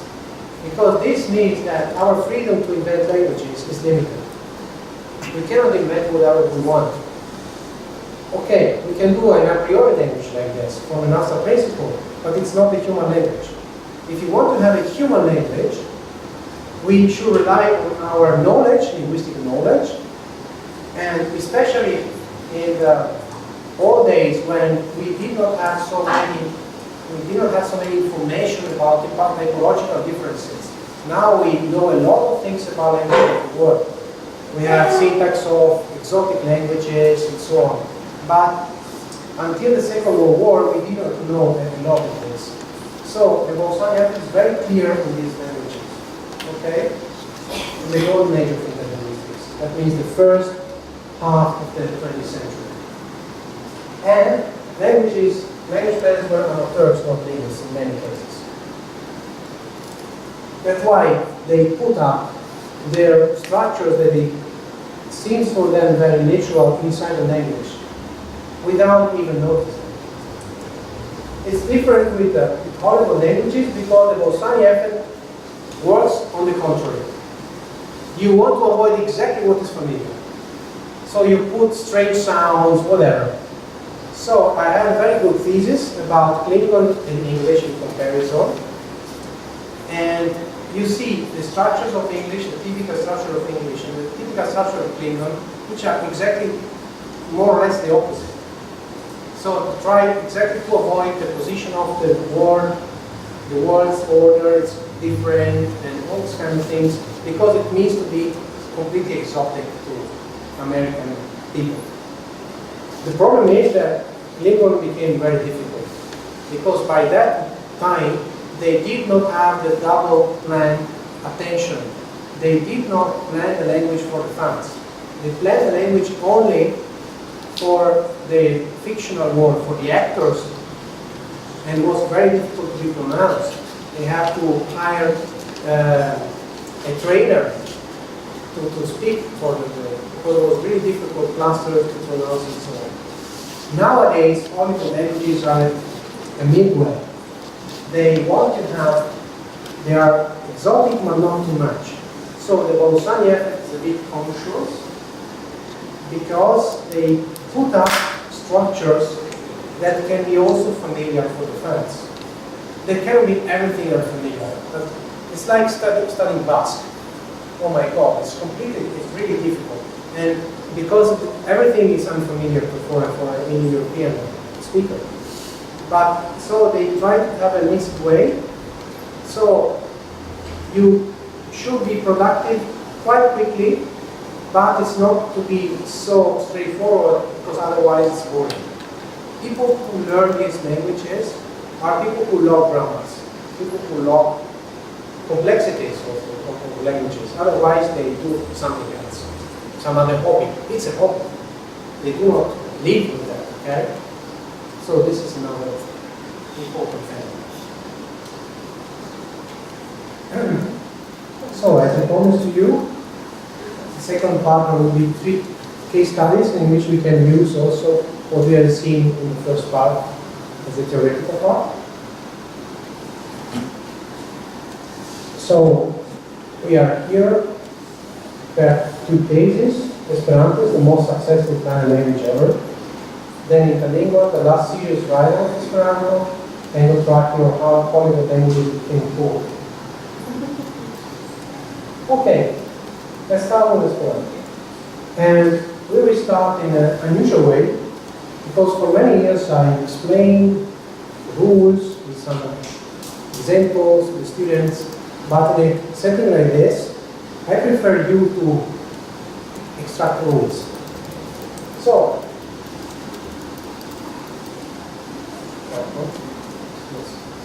you will have a copy each of this text, which is a very important text historically. This text written by Zamenhof in 1915, when the First World War in Europe was clear that it would be a war as no war before. For the first year, 1914, it was unclear. Maybe you know that during Christmas in 1914, they stopped the war to play football together for chivalry. But in 1915, they started to use chemical weapons, and everything changed. And so Zamenhof wrote a text that is very interesting because it's in a sense it's a language planning text about what to do for Europe afterwards. So of course we will not read all the text because it's too much, but I would like you to have as a copy. It was published by Libori in Esperanto as in English, so you have the parallel translation. Okay? And in reading the first lines, we can understand the rules together. Okay, that's the kind of exercise. So you will see this is a schematic language. So if I give you only the Esperanto text, you will not catch everything, something but not everything. But with the keys of the simple rules that you can elicit from the text, you can understand how the language works. Okay? Everybody has a copy. Right. So, how it works. I will read aloud some sentences and then asking you, what do you understand as the general rules? Post la granda milito, al voco alla diplomatoi, de doctoro Ludovico Lazaro Zamenhof, aliai gazetoi bonvole represso. You can have another copy. It's easy. Okay. You have already the translation.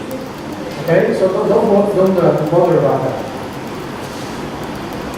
Okay, only in these 4 small sentences. What is the rule of the nouns?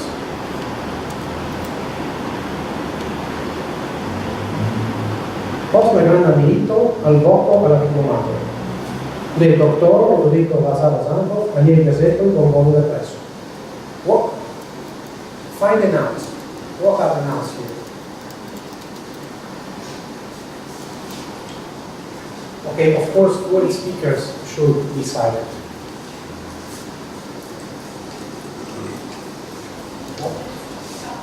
Okay, if you need more, just give.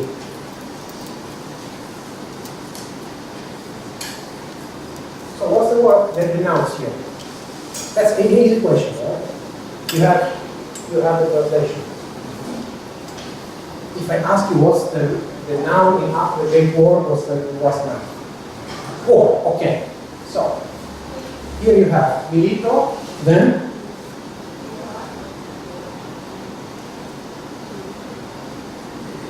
I don't hear you. Milito e captis. Louder. Milito, then nouns. Diplomato, yes. Diplomatoi. Diplomatoi, yes.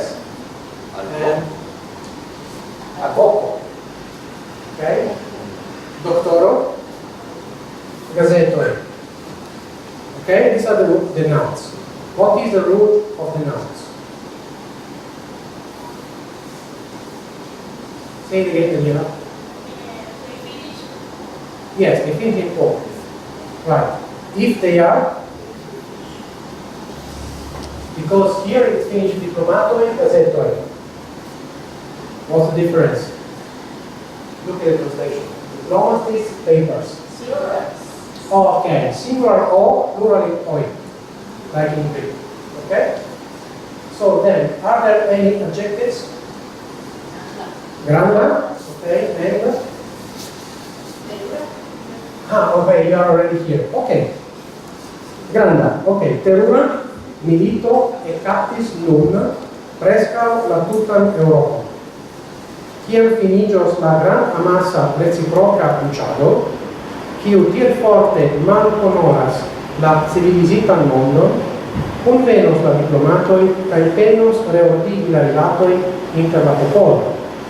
Al vi, al tiui estontai reordigantoi, mi non mi turnas. Okay, you have terura. Other adjectives?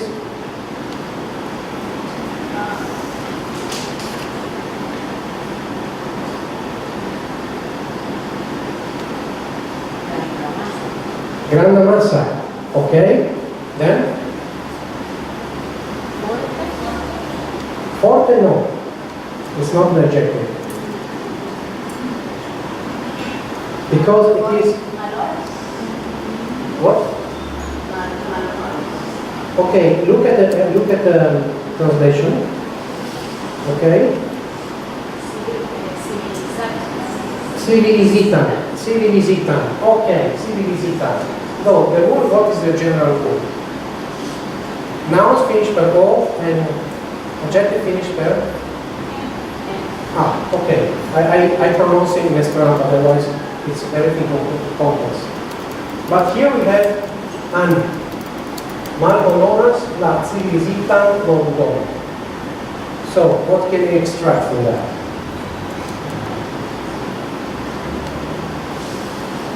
You have granda massa reciproca luciado, malhonoras la civilizitan mondon. This is a relative, so maybe a bit complex, but the subject is granda massa reciproca luciado, which is of course a noun, because finished at all.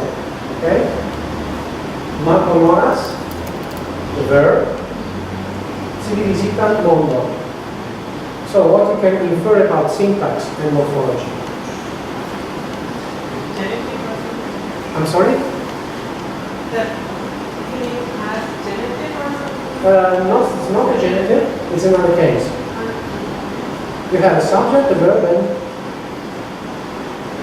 an object. So you can have two information. First, Yes, it's an accusative. So you have the morphological accusative, like in German, Zisitan model, okay? And unmarked word order is subject, verb, object. Okay. Then you have words like nun, preskaut, here, okay, and that's it. So what is nun? The tenor word has now involved. The nun means the captis nun. And then you have preskaut, who does mean almost. So you see that what's different from nouns and adjectives? Yes, how and nun is different. So you have pure adverbs which ends differently. So you don't have any vowel, right? You have any single vowel. You have a diphthong here, preskaut from French press, and nun is from Latin nunc. Okay? Okay. Then someone before thought that tried that forte is an adjective. Why it's not? It's an adverb, yeah. So you have pure adverbs, which are this, but you have also calculated adverbs. Okay? Well, yes, exactly. So you have three vowels that have syntactic, that express on the surface the syntactic relations. O for nouns, A for adjectives, and A for calculated adverbs. So what does it mean, forte? Very. Yes. So what does it mean, forta? The adjective. You can turn the last vowel in the other. What is forta? So adjective. Yes. Yes. You try to have forte is very. Try to calculate the meaning of forta, the adjective. Yes, strong. Okay? Forta is strong. And what is forto? The noun. What is the quality of strong in English? Strength. Strength. You see? That's how. So you have very strong and strength.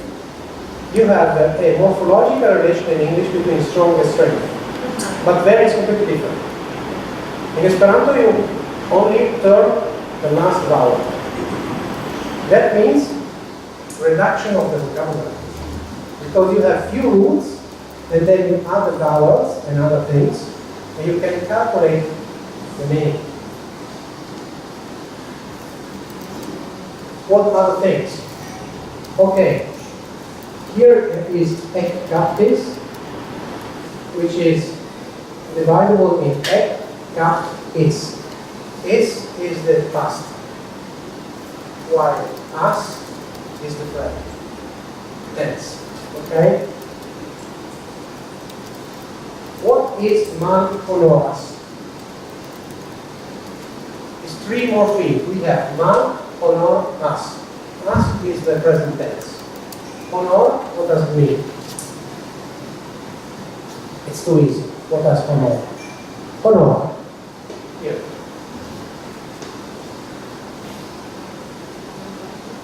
The translation is a great and is grace. It's of course a literary translation.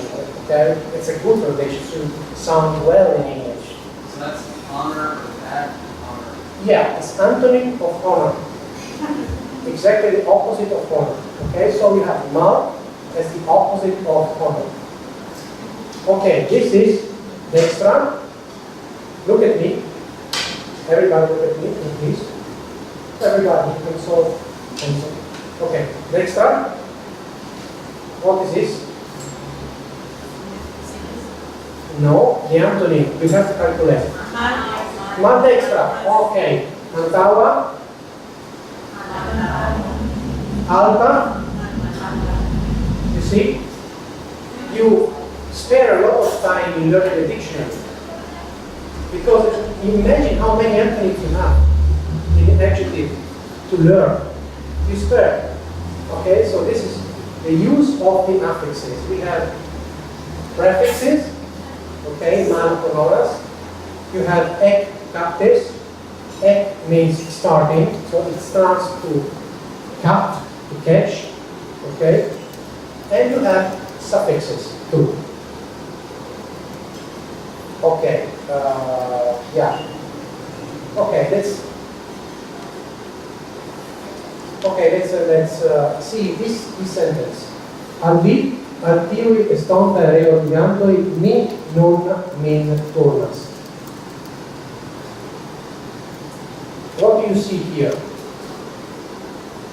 You have the noun, reorganantoi. Estontai is an adjective, okay? But you have also pronouns here. Al is what is al? Al, what is al? Al, what's the meaning of al? A preposition. Oh, we have prepositions, exactly. Okay, and we look at the pronouns, What do you have? Sie, me, me. Okay, what's the difference between me and me? We, me. We have three pronouns here. What does it mean? We, what is it? You, okay. And which kind of you? You of few or you of many? Plural. Plural. So, okay. I can tell you that also the same of you of two. It's like English. It's exactly like English. You. Remember, a posteriori, the structure of the pronouns are borrowed from English. Me, me. What's the difference? Me, okay. Okay, I and me. Really? Me, turnas. No, this is... Turnas is a verb. Okay, yes, It's this. like accusative. It's an accusative. I am totally... Okay, you see, and is the accusative also for the pronouns. Right. Okay, let's read aloud a bit.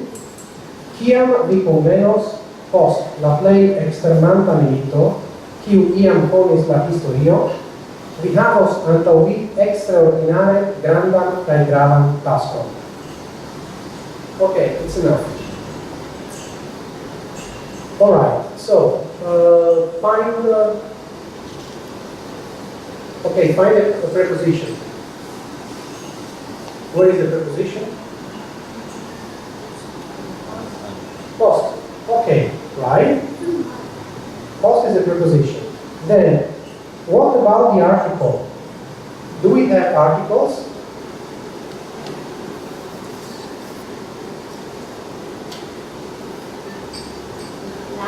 La.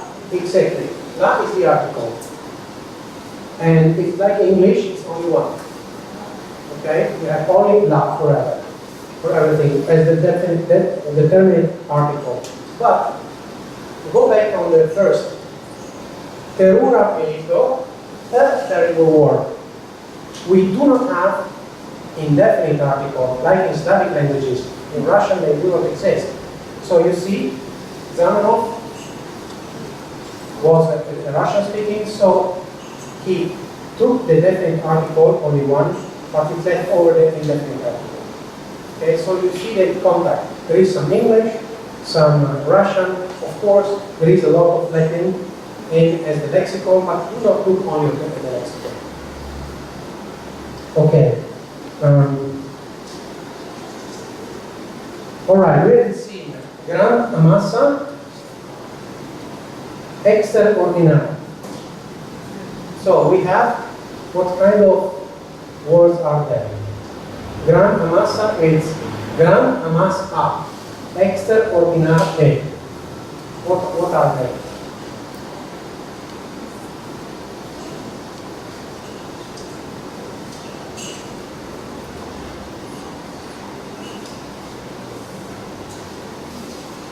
Let me know if I'm too fast. It's okay? Because it can be a bit difficult. Okay. You see that you literally, it's hard. Okay. So what can we extract from these two words? What are they? You see the meaning? What's that? This is an adjective, granamassa. This is not an adjective. Well, this is an adjective of an adjective. Okay. Extraordinary. But we have what? Granamassa in particular. What does it mean? It's not an activity, granamassa. No, there, I'm in the next. Granamassa, yes. That's an adjective for Yeah. Okay. This grammatascon came from Greek. Okay. You see that you have agreement of the case and the number. Okay, between adjective and nouns. This is like Romance languages, unlike German. You see that it's a balance of all the things. Okay.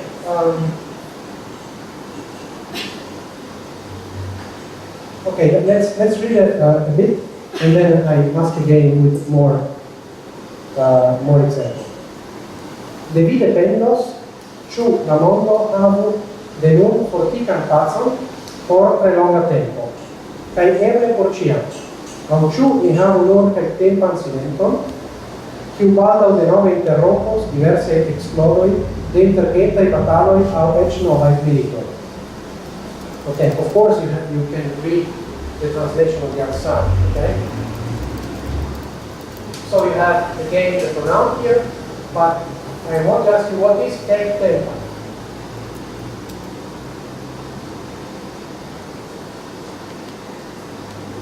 Kelktempan silenton is temporary mood, okay, in the translation.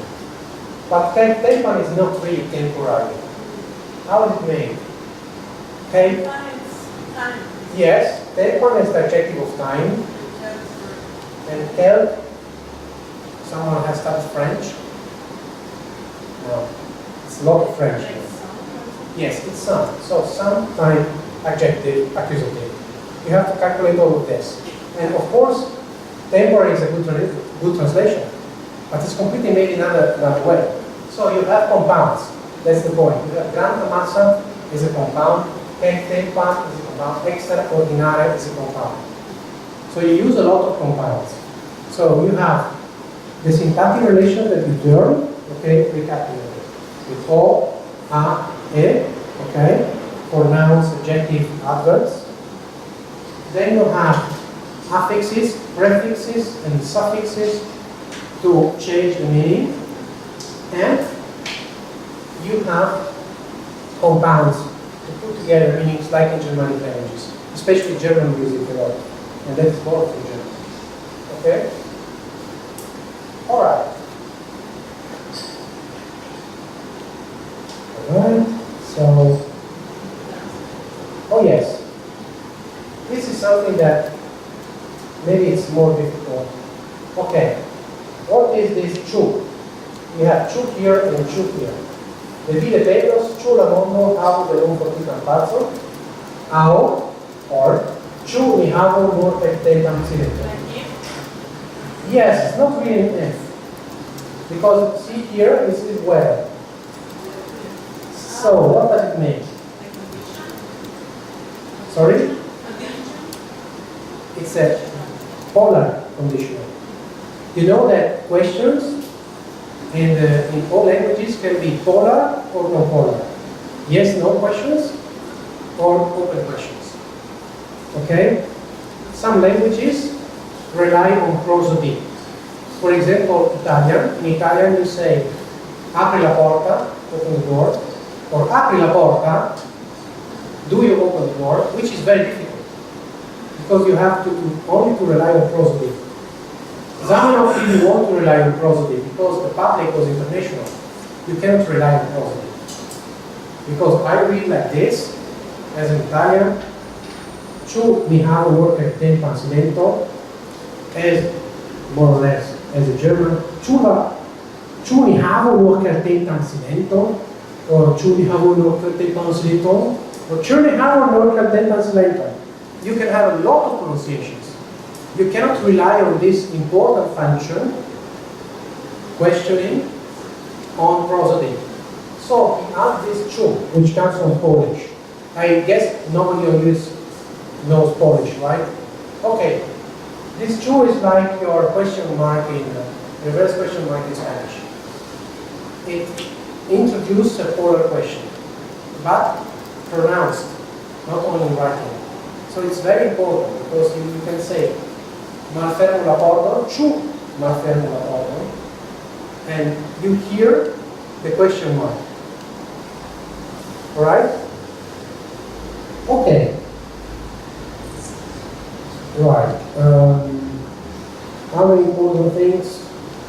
Okay, I think it's enough. So thank you. You can of course keep it and read it because it's interesting. You have of course to take care about the year and the time. But one thing that there is, and I can give you, yes, in the second page on the bottom. Okay. He was one of the first who wrote about United States of Europe.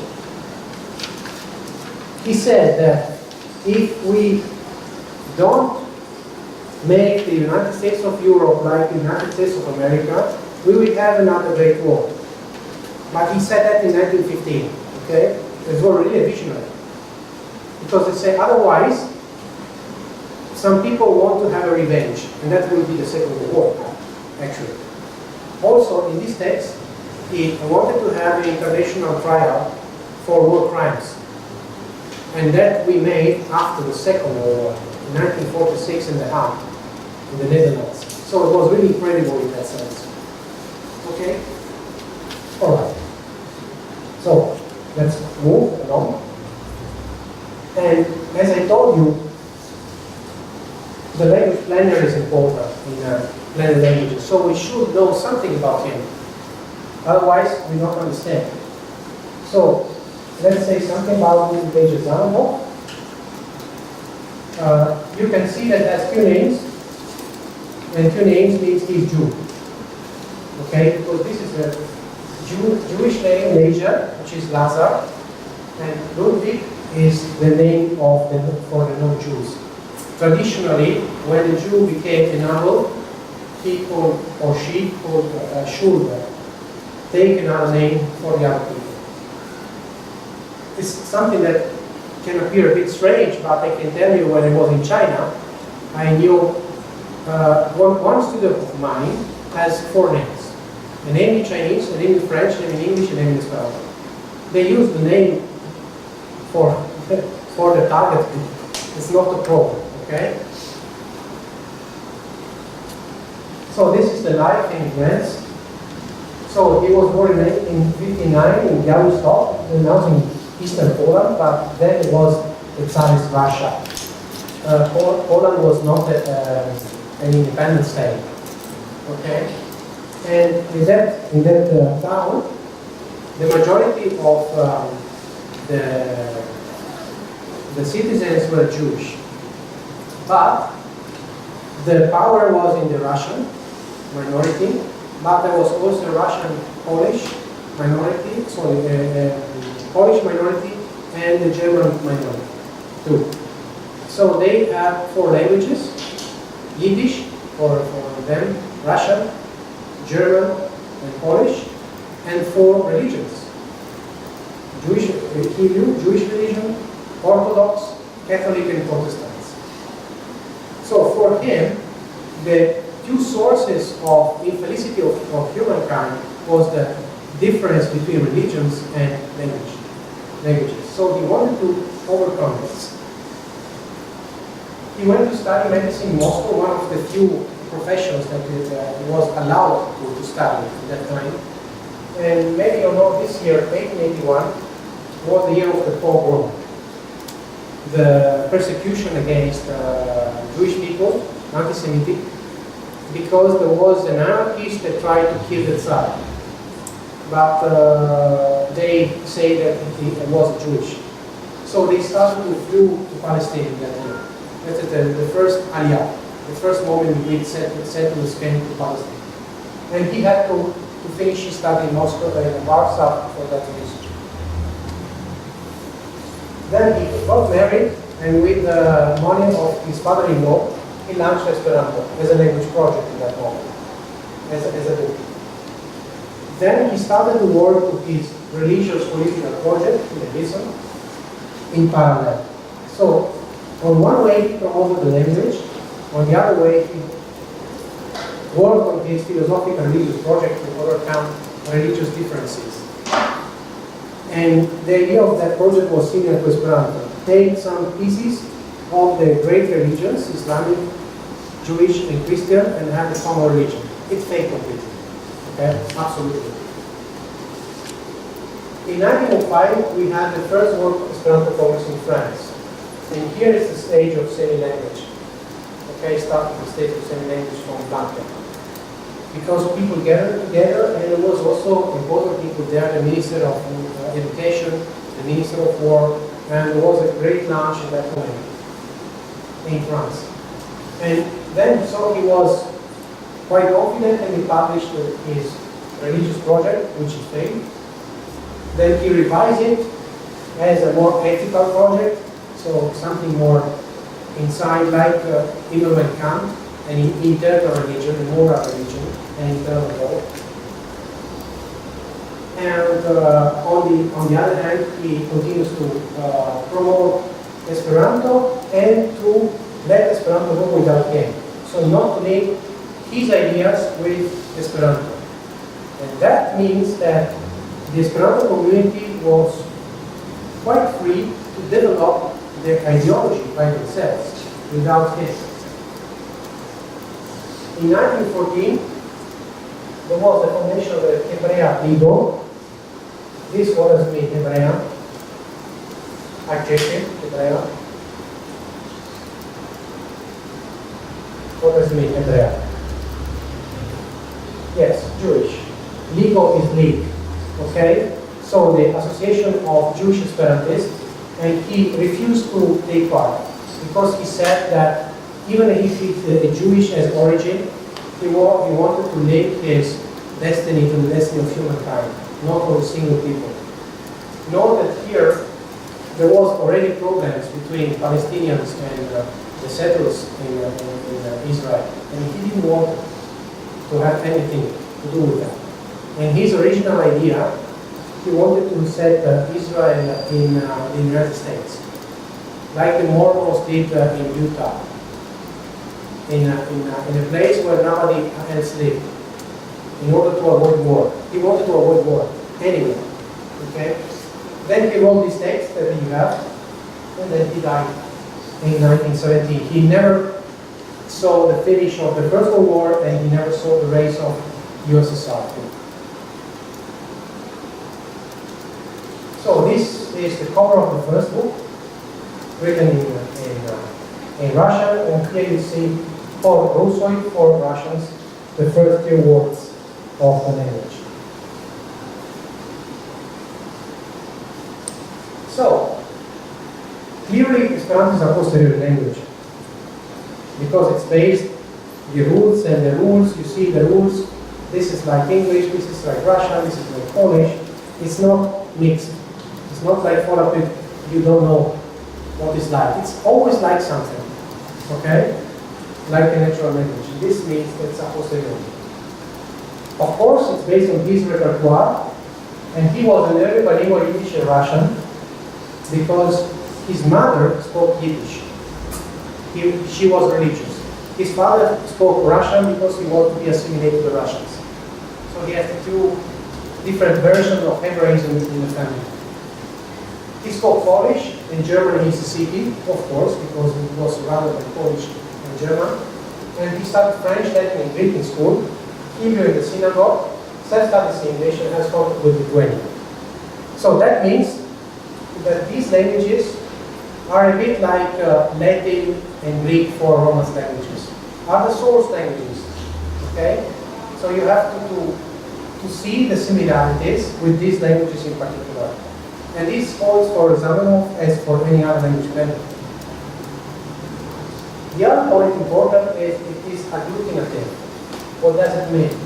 Each word, okay, each piece of word carries one meaning only.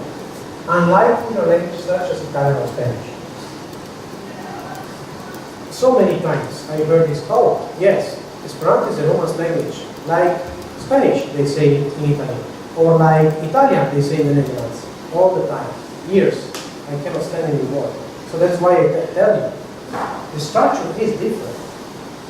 You have piece after piece, and this kind of agglutination resembles languages like Turkish, Hungarian, Finnish, or Vietnamese, not Indo-European. So this is quite extraordinary in a sense, because he did not know these languages, but for absolute regularity, and to avoid these changes like strong strength, okay, these kind of rotations, you want to avoid that. These strategies are not Indo-European, unlike no-European languages, which are far more regular. Okay, this is something that I like a lot. Como plus zero igual hasta como. Okay, what is this? What is a potato? But see how it's done. Terre pomme. In French, Pomme de terre. pomme de terre. So you see the elements of French, but the word order is Germanic. Because it's not pomme de terre, but terre pomme. In Dutch, it is aardappel. Exactly terre pomme. So the word compounding is Germanic, but the material is Latin in many cases. So that's the contact. You have a Germanic Slavic structure with a Latinate material in many cases on it. This, in sum, is how Esperanto works.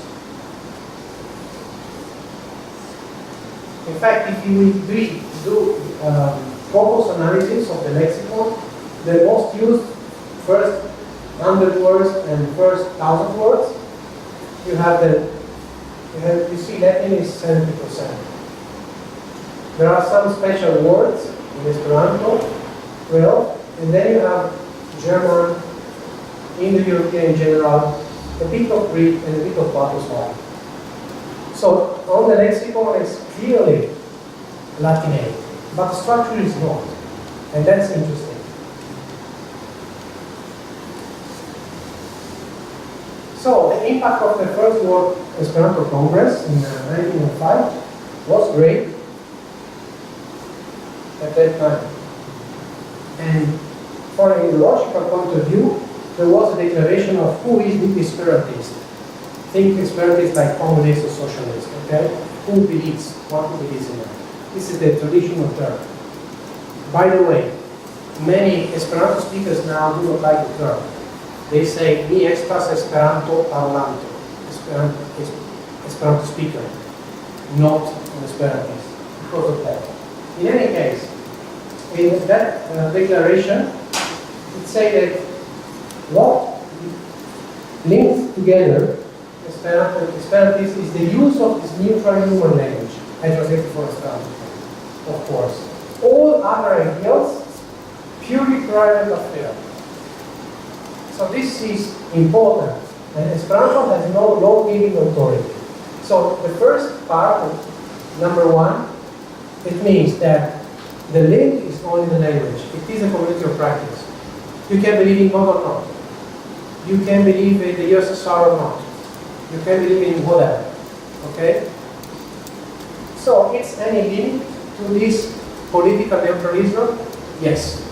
The limit is xenophobia and racism. You cannot be an Esperantist and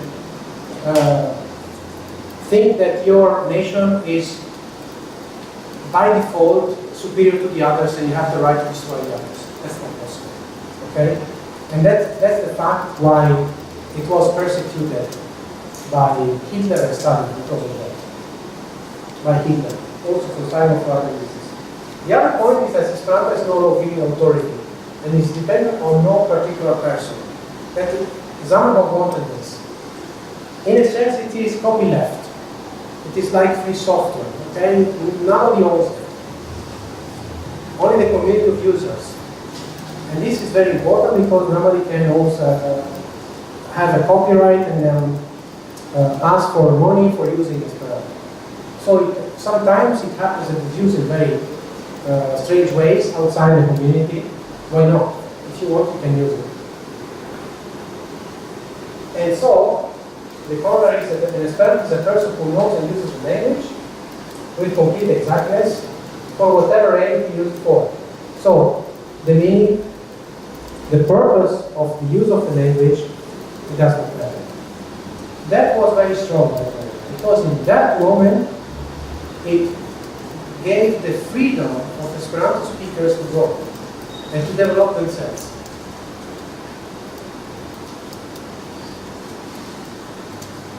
So that's a bit longer, I won't read everything, but yes, that is why he did not want to join the Jewish League. He said that the nationalism by oppressed people is a natural reaction of self-defense and is much more excusable than the nationalism of oppressive people. But if the nationalism of the strong people is ignored, the nationalism of the weak is included. So he was against every nationalism, even that of the minorities. Sometimes minorities develop a micro-nationalism, and that is not good for Zambia. So that means that Esperantism is not necessarily Zamenhof's ideas, God's ideology. Okay, there is friendship, improving human welfare, language is a tool of communication, but not anything else. You can link the language to non-linguistic ideas, and that was the fortune of Esperanto. For example, how many of you are vegetarians? Okay, 2 vegetarians. Did you know that the international movement of vegetarians were founded by Esperantists? In 1908, in Dresden, they founded the international movement of vegetarianism. There were 3 Esperantists. For example, so in many cases, if we look to the history of new ideas, there were some Esperantists inside. Because Esperantists want to change the world for the better. And so in many senses, they are avant-garde ideas. Nowadays, if you go to an Esperanto Congress, you have 3 menus. Let's say the normal mainstream menu, the vegetarian, and the vegan. Because we have a tremendous percentage of vegans, which are a tiny minority in the normal population. So Esperanto attracts people who want to change the world actively. Then there is one of the first specialized movement was the ecumenical movement, the Christian ecumenism, in which they say Esperanto is the new Latin of the United Church. They wanted to reunite Protestants, Catholics, and Orthodox. Which language we should use? You cannot use Latin or others. Okay, of course it didn't work, but it doesn't matter. They start to have strong links that still hold now especially between Protestants and Catholics. And I'm saying that started in 1903. So imagine, more than 1 century ago.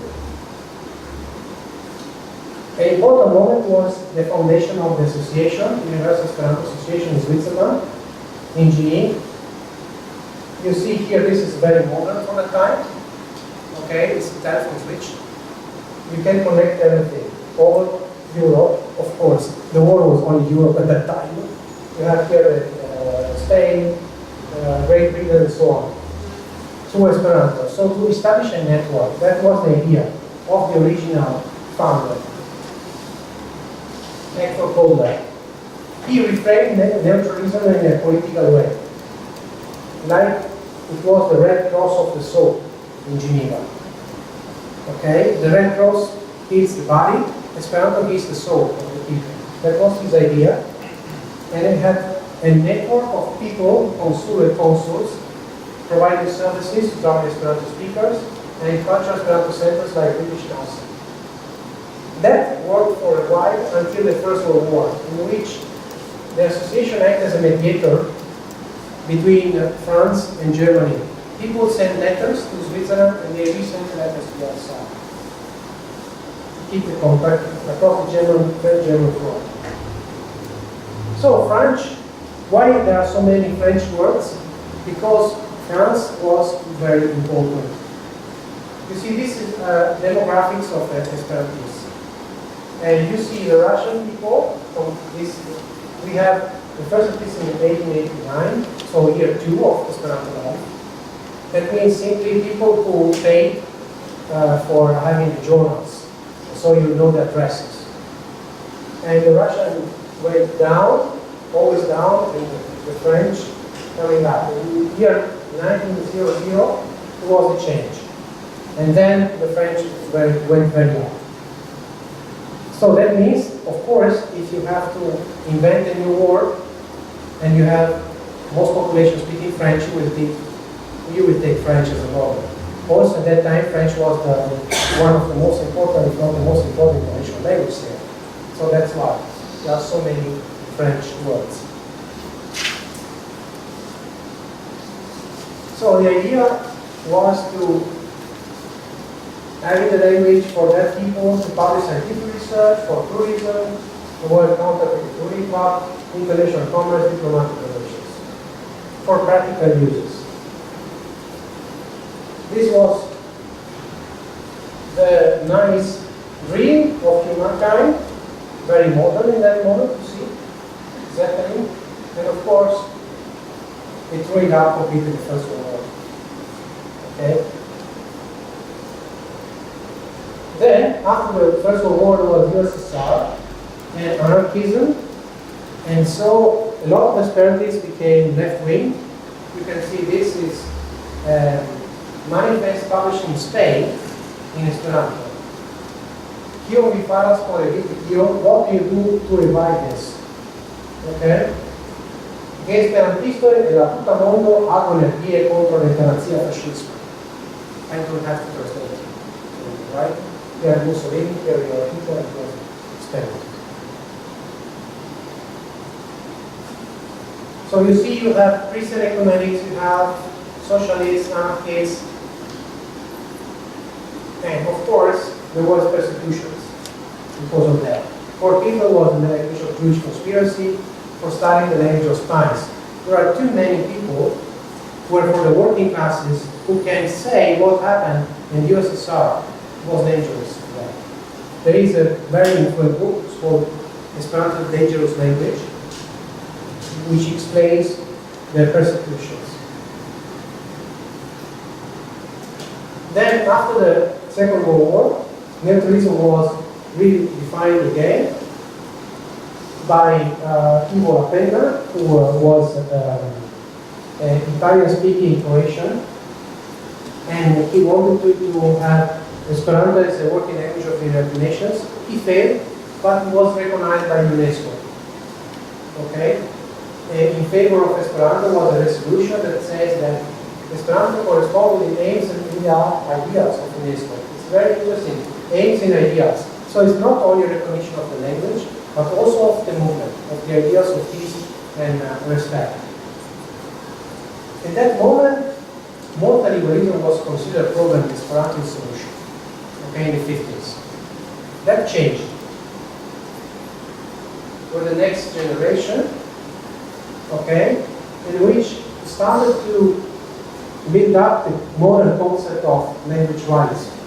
The young generation, the new generation, had a declaration in which they say that we condemn linguistic and cultural discrimination in any form.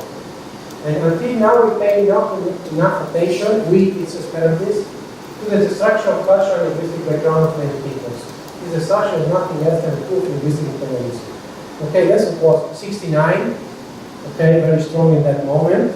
Okay, the Cultural Revolution. This is the Esperanto version of the Cultural Revolution of 69, the new generation. Then, after a while, I keep it a bit short, a long story, of course.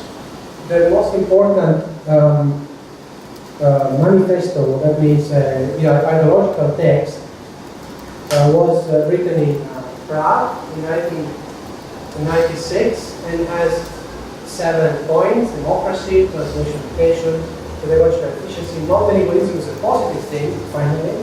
Linguistic rights, linguistic diversity, and human emancipation.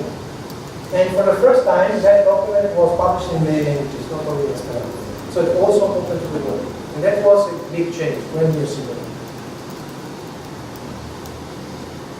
And from 2 weeks ago, I think, this is the opening speech of the World Congress in Seoul, in which Mark Peters, who is the president and one of the most important Esperanto opinion leaders now, had a new metaphor for Esperanto, which is quite interesting. I will read and then translate to you. Because we diga di Esperanto, ĝuste kiel bonan gaston. We can frame to us Esperanto exactly as a good guest. Kiu plena ĝenas la doman vivon de sia gastiganto, which does not harm the domestic life of the host. Dum ĝi alportas valorajn donacojn, interalie pli vastan komunikadon kaj pli profundan egalecon. In the meanwhile, it takes valuable gifts, among the others, large communication and deeper equality. Ŝajnas klara mi, ke Cezanne povos hodiaŭ mi senrezerve aliĝus al tiuj, kiuj advokas por pli ekologi-konforma konduto de niaj nuntempaj socioj. It means that if Zambo was alive now, for him, it completely will be sustained all the movement for ecology in our times. Okay, so that's also for animal rights, plants, rivers, deserts, trees, everything has a right to exist. So ecology in that sense.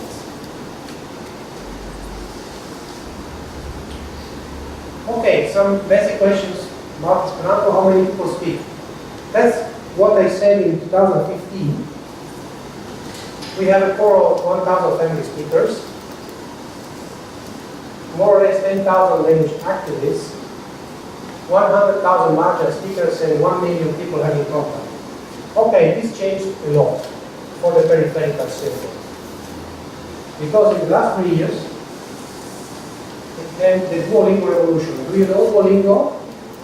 It's an app okay. And we have the course, almost 1 million learners in 1 year and a half, which is a lot. Really a lot. See, that was taken up some years, some days before to come here. Okay, because of the numbers increased. And for some months we have also from Spanish. For very person, a couple of months, already 173,000 members, which is really great numbers for such a language. So if you want to give it a try, download it. And the last interesting thing, you see, now innovation comes from the new tools. Okay, it's what I said to you about being cool, not to stay to the old ways, but talk the language of your generation. Use the tools that you have. They have this tool about how to find Esperanto speakers abroad, which is translated to many languages. And the basic idea is that you enroll, you have a profile, you set up your languages, and then when you are abroad, you can find language partners very easily on a geographical basis. It was made by Esperantists, but not only for Esperantists. That was the beta test phase. In I think a couple of weeks we will have hundreds of languages, including sign languages. It is especially done for minority languages. We have Yiddish here in that, and also other minority languages, indigenous languages. And if they are not, contact them and add your language. Okay? Because it could be really an interesting tool.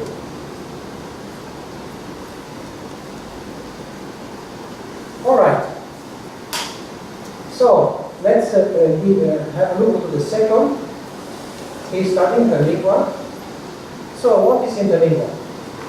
So Interlingua is a product of the International Auxiliary Language Association, a was established in 1924 by Alice Vanderbilt Morris and her husband. The family name Vanderbilt Morris does sound something to you? Vanderbilt or Morris? Who is a smoker here? What's Morris? Cigarettes. Yes, cigarettes. So, rich people. Philip Morris. Yes. And Vanderbilt is diamond cutters.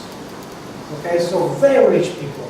You know that in the United States, there are a kind of aristocracy, which are the very rich families. The Vanderbilt, the Morris, the Kennedys, the Carnegies, the Mennon, and all these kind of people. Okay, these kind of, they're very, very rich. And so this woman came in contact in Geneva with Esperanto, and in that moment her husband was the ambassador of the United States. And he wanted to have a scientific study about what's the best language.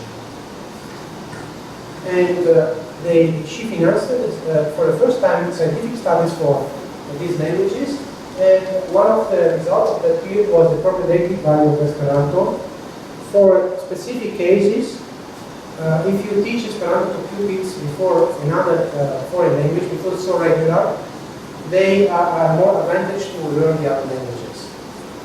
And that's very interesting. Then it came up that there will be no agreement between the different rivals in 1936. So she started to finance the construction of a new one. She said, okay, I want mine, more or less, in Liverpool.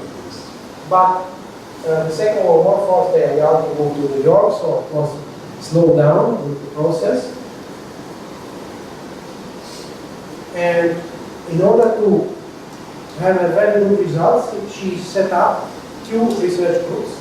One with Alexander Gobbo, the Roman philologist, and the other with André Martinet, the president French linguist. Maybe you have already heard this name. There were 4 proposals prepared in total, with a questionnaire to 3,000 scholars, technicians, engineers, and workers to judge that proposal on a first reading basis. Okay? So the idea is, you have a text, you do not know anything. What can you read better? You can imagine that naturalistic are better than schematic. If you read Esperanto without our exercise, live exercise, it seems strange, okay? But you remember the Dieter Problema, that extract, you can read it immediately. So it is interesting that the respondents of English-speaking countries, US and UK, prefer both naturalistic words. Alexander Gobbo was an American. While the others speaking for French or Spanish countries prefer Martinet's solution. So in a sense, they found more familiar the languages made by people who has that language as a mother tongue, without knowing it, the Bausani effect. Did you remember the Bausani effect? It works because it works like that. In a sense, that questionnaire was a failure because only 640 answers came back, a very small percentage. But at that time, Mrs. Morris was ill and she wanted to have a result quickly. Martinet leaves because the son of Mrs. Morris don't want to know anything about this interlinguistic crap. No more money. So they have to finish quickly. And in 1951, there was prepared that language. And what they did, they built up Esperanto movement in tiny numbers. Even the name UMI is similar to UEA, Unión Mundial per Interlingua. And it was again made in Switzerland. What it collected people unsatisfied of the structure of Esperanto, but who believes in the idea of an international neutral language. So, by now, 100 speakers, really tiny numbers. The principles are different. The idea is to take the so-called Anglo-Romance group, English, Spanish, and Portuguese as one language, French, Italian, plus 2 control languages, German and Russian, to form the lexicon. And if forms are too divergent, the prototypical Latin is preferred. So you can see here an example, okay, matar is too different from the others. You see, you cannot find to kill, the common form, and so you take Latin, uccidere from uccidere. In some other things, some other cases, you have very similar things, cellar, keller, and so cellari. Herring, parenche, parigo. So that's the way to build the dictionary. Remember, the idea is to be readable. So the alphabet is etymologic, like in English. You have chlorophylla and philosophia, which you see this Y. It means that this is mean leaf, and this means to love. Okay? So this kind of things that in other languages are lost. You have no product language like English, like Esperanto too, you have to pronounce. But the point is you have 2 irregular auxiliary verbs and 3 verbal paradigms, amar, haber, and bien. Which, by the way, is a bit complex for people who are not used to Romance languages. And a consequence temporal with pluscuamperfect and all these kind of things that is a nightmare to German speaking or Slavic speaking speakers, right? And even speakers of Romance languages should be very careful remembering using some forms, because you have muro, wall, and mure, mouse. For ovo, ove, egg, sheep, aure, God breathes here. So, in order to be very respectful for the prototype, you build up a language which is not easy to remember. And there are a lot of irregularities. I give you only one example. Remember, to turn up a noun in adjective in Esperanto, you only turn up the final vowel. You have nazio, nazia, pava, pava, uno, una, eroa, eroa, sistema, sistema. And here we have all the others. Nazione, nazionale, luna, lunar, sistema, systematic, mar, marine, puero, pueril. For us, Spanish or Italian speakers, it can also work. Even if, I don't know if some forms are even strange to me as in Italian, and if you are Spanish. I have to remember, I cannot guess in 1 second. So imagine you have to control all this to the dictionary. It's too much. That means that you can obtain a good text for immediate reading, but you have a lot of effort to have a good production of the language, which is exactly the reverse of Esperanto. You can be very quickly productive. Of course, to have a good text, you have to work a lot on the language. But the idea is to reduce the time between the starting of the study of the language, the starting of being productive enough to communicate with the others. Not years, but months for Europeans and, months for non-Europeans and weeks for Europeans if you study the language. Okay, and the material that you find is something like this. Dialectic dialogues, not very interesting. In Legoteca, Venitor, Quadrecna, euros, por favor. Yo decía usar mi carta de crédito, por favor. Yo regretta, no se comprende cartas de crédito. You see, that's quite too much similar to Spanish or Italian.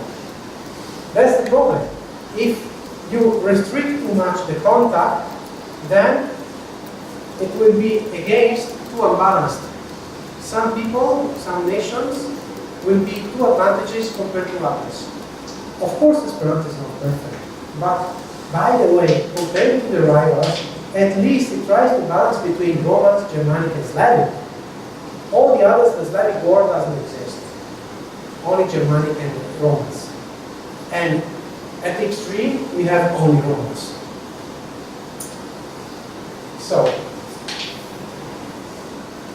So how much time we have? 20 minutes?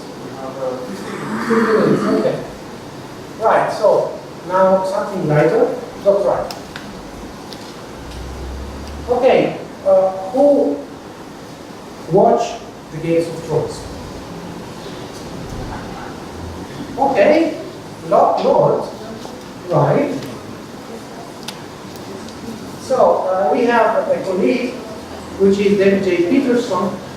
In his business card, he's written alien language specialist. He was a student in linguistics, and he also followed a class in Esperanto.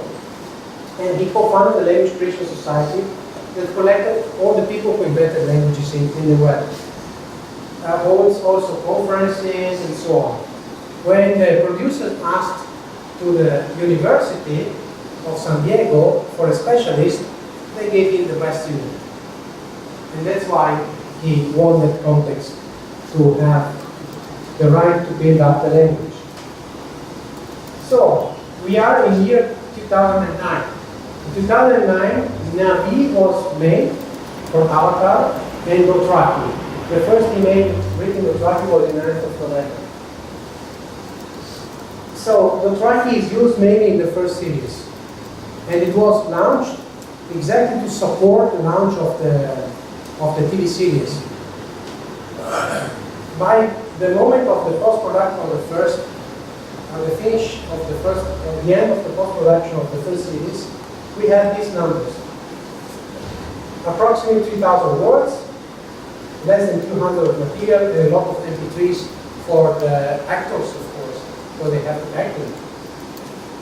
It is interesting that there was some material in the books, so he had to respect the original material. He cannot invent it. So, for example, there were some words like Kal, the trilingual, think of them like Kan, Kal, Kan, very similar, and Kalisi, which is Kal, wife of. So you have the genitive and you have the feminine. And Kalisi will become an important character in the plot. No spoiler. Choi Choi means blood of my blood. So he induced that there is the genitive with he. And then he expands. So I want you to watch a video of reading the track. I hope that the audio will work.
series, Algebra of West Jason Manola delivers this Dothraki. It's this great, powerful speech with sounds fantastic.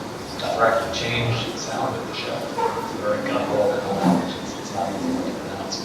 Incredible language that your mouth on as well, like they're so expressive.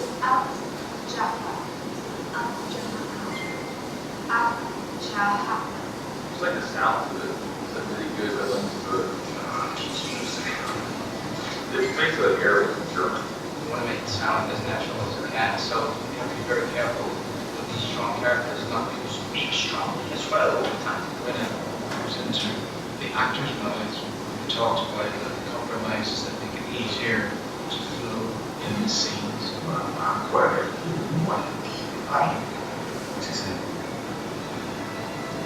He says yes. Brendan Gunn, the onset dialect coach, was kind of my ears and eyes on the set. Maybe let me know what the actors were having trouble with, what things were working, how things were going. There are a lot of beginning bits. There are a lot of bits that are kind of just, go ahead. The actors are learning phonetically by listening to CDs and MP3s. Just try to memorize it. And once you recite it all the time, then you gotta figure out what you're saying in English. And they are reading the English and trying to map the emotion of the English onto the Dothraki. You learn the lines in English. You know, you want to know how you want to write. Once you know that, then you learn the lines phonetically. And then you translate them into the moods and sounds and the intention that you make from English. That's a very easy job. Put subtext on me. So reading you. Okay, we don't have much time. So that was a special track of the DVD. You don't find on YouTube in case I couldn't find it. So what did David Peterson say? You should start from the culture.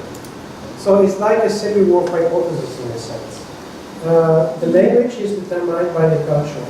So that's why there is no word thank you in the Dothraki. So you see all these kind of things, or the fact that the leader is only the masculine, the wife is only the wife of the leader, because it's a masculine-oriented society, and all these kind of things. And this gave, how can I say, reality to a fictional language, because it's the connection with the diegetic word should be very strong.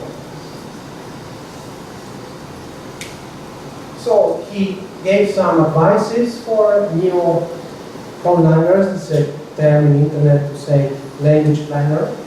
Avoid bizarre sound clusters, give dramatic sense to word orders, take care of the balance between regularity and irregularity, and stay loyal to the fictional culture. This is the most important. So then he published also a theoretical book, which is quite funny to read, I should say. And yeah, that's my view that it's to appear. And it says that in the case of natural language, the emphasis is often put on exotic languages. Often language planners look after structural traits far from the language we are most used to. Okay? Particularly standardized European. So these are exotic languages. And this exoticism is found especially in the dictionary. So for example, in the adjectives, how do you say, for example, goodbye is Thomas Czech, Antwerp, because they are riders, they are hunters, okay? And this is how it's rendered, how are you?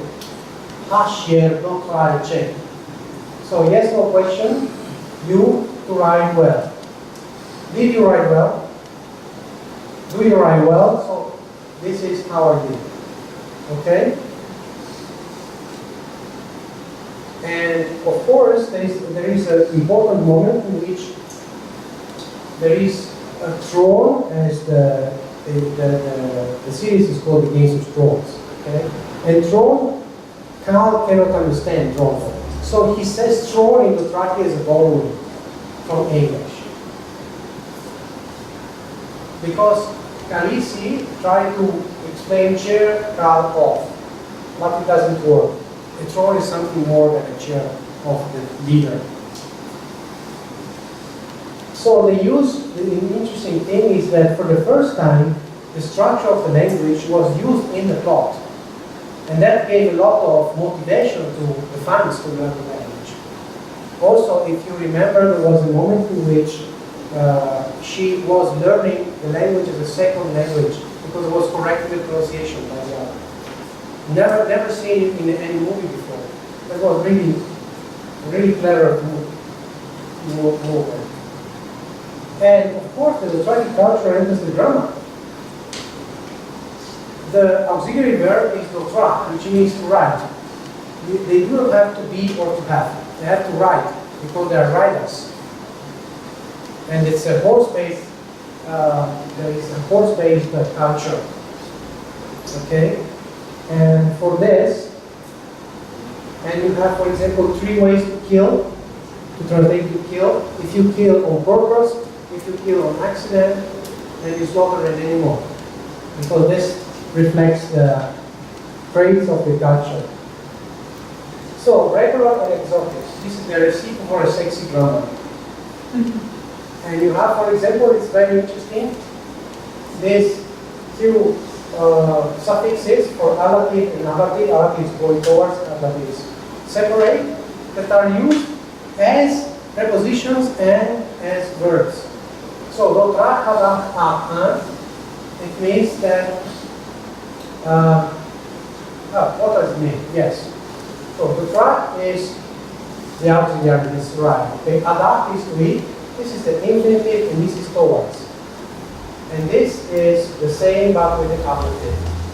Can you translate this? Try. So the auxiliary has no meaning here. Okay, it's only the auxiliary. You have eat, infinitive, ablative. Eat, infinitive, ablative. You have eat and you have towards. Eat and you have separate. There are 2 questions. These are questions, that's why they don't write.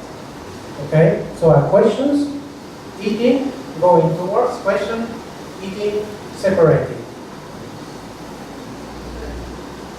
Try. Just have a guess.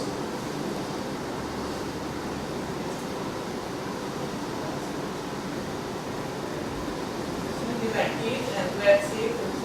No, that's not person, it's only for one person. Yeah. Because it's a question to one. Something like, did you eat or were you eating? Yes, did you eat? Did you are you finished eating? Yes. Because yes, are you going to eat? Exactly, you see? And this is quite interesting because this kind of form you find in Mongolian. Okay. You don't find it in our languages, but it is made so regular that after a bit you can guess. And the reuse of the morphemic material is very interesting. Also the movement you see these are the verbs for to gallop or to canter. That are depending on the horses. And if you turn up the verbs in nouns, you have the distances. So you have the same material as in Esperanto in a sense. You have the same material and reuse the same material. You don't want the fans to spend a lot of hours in learning a lexicon, but to have a sexy grammar to use a lexicon. You know what I mean? So that's and it worked a lot because now it's really the same language. The next year there will be a course in the US in Berkeley taught by Peterson about the track language at the university. Okay, it's incredible.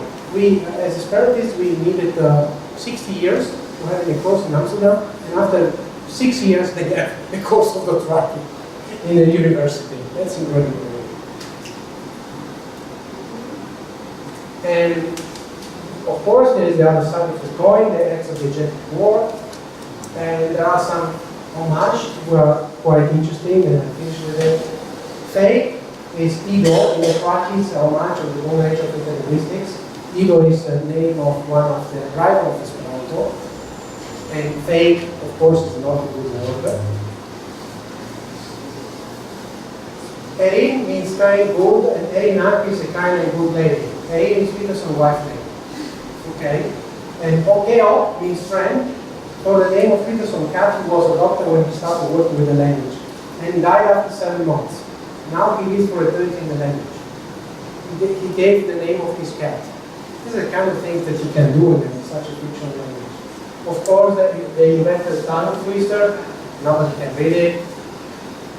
And there are expressions of love, moon of my life, for the female, my sun and stars, for the male, all these kind of things, because when you have fun with the language, you want also to flirt with the language, for example. So it's all this kind of thing for the fans.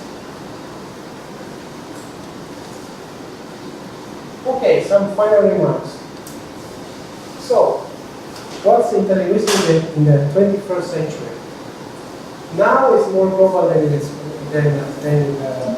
past century. There is no space for other Esperanto. Esperanto won the war.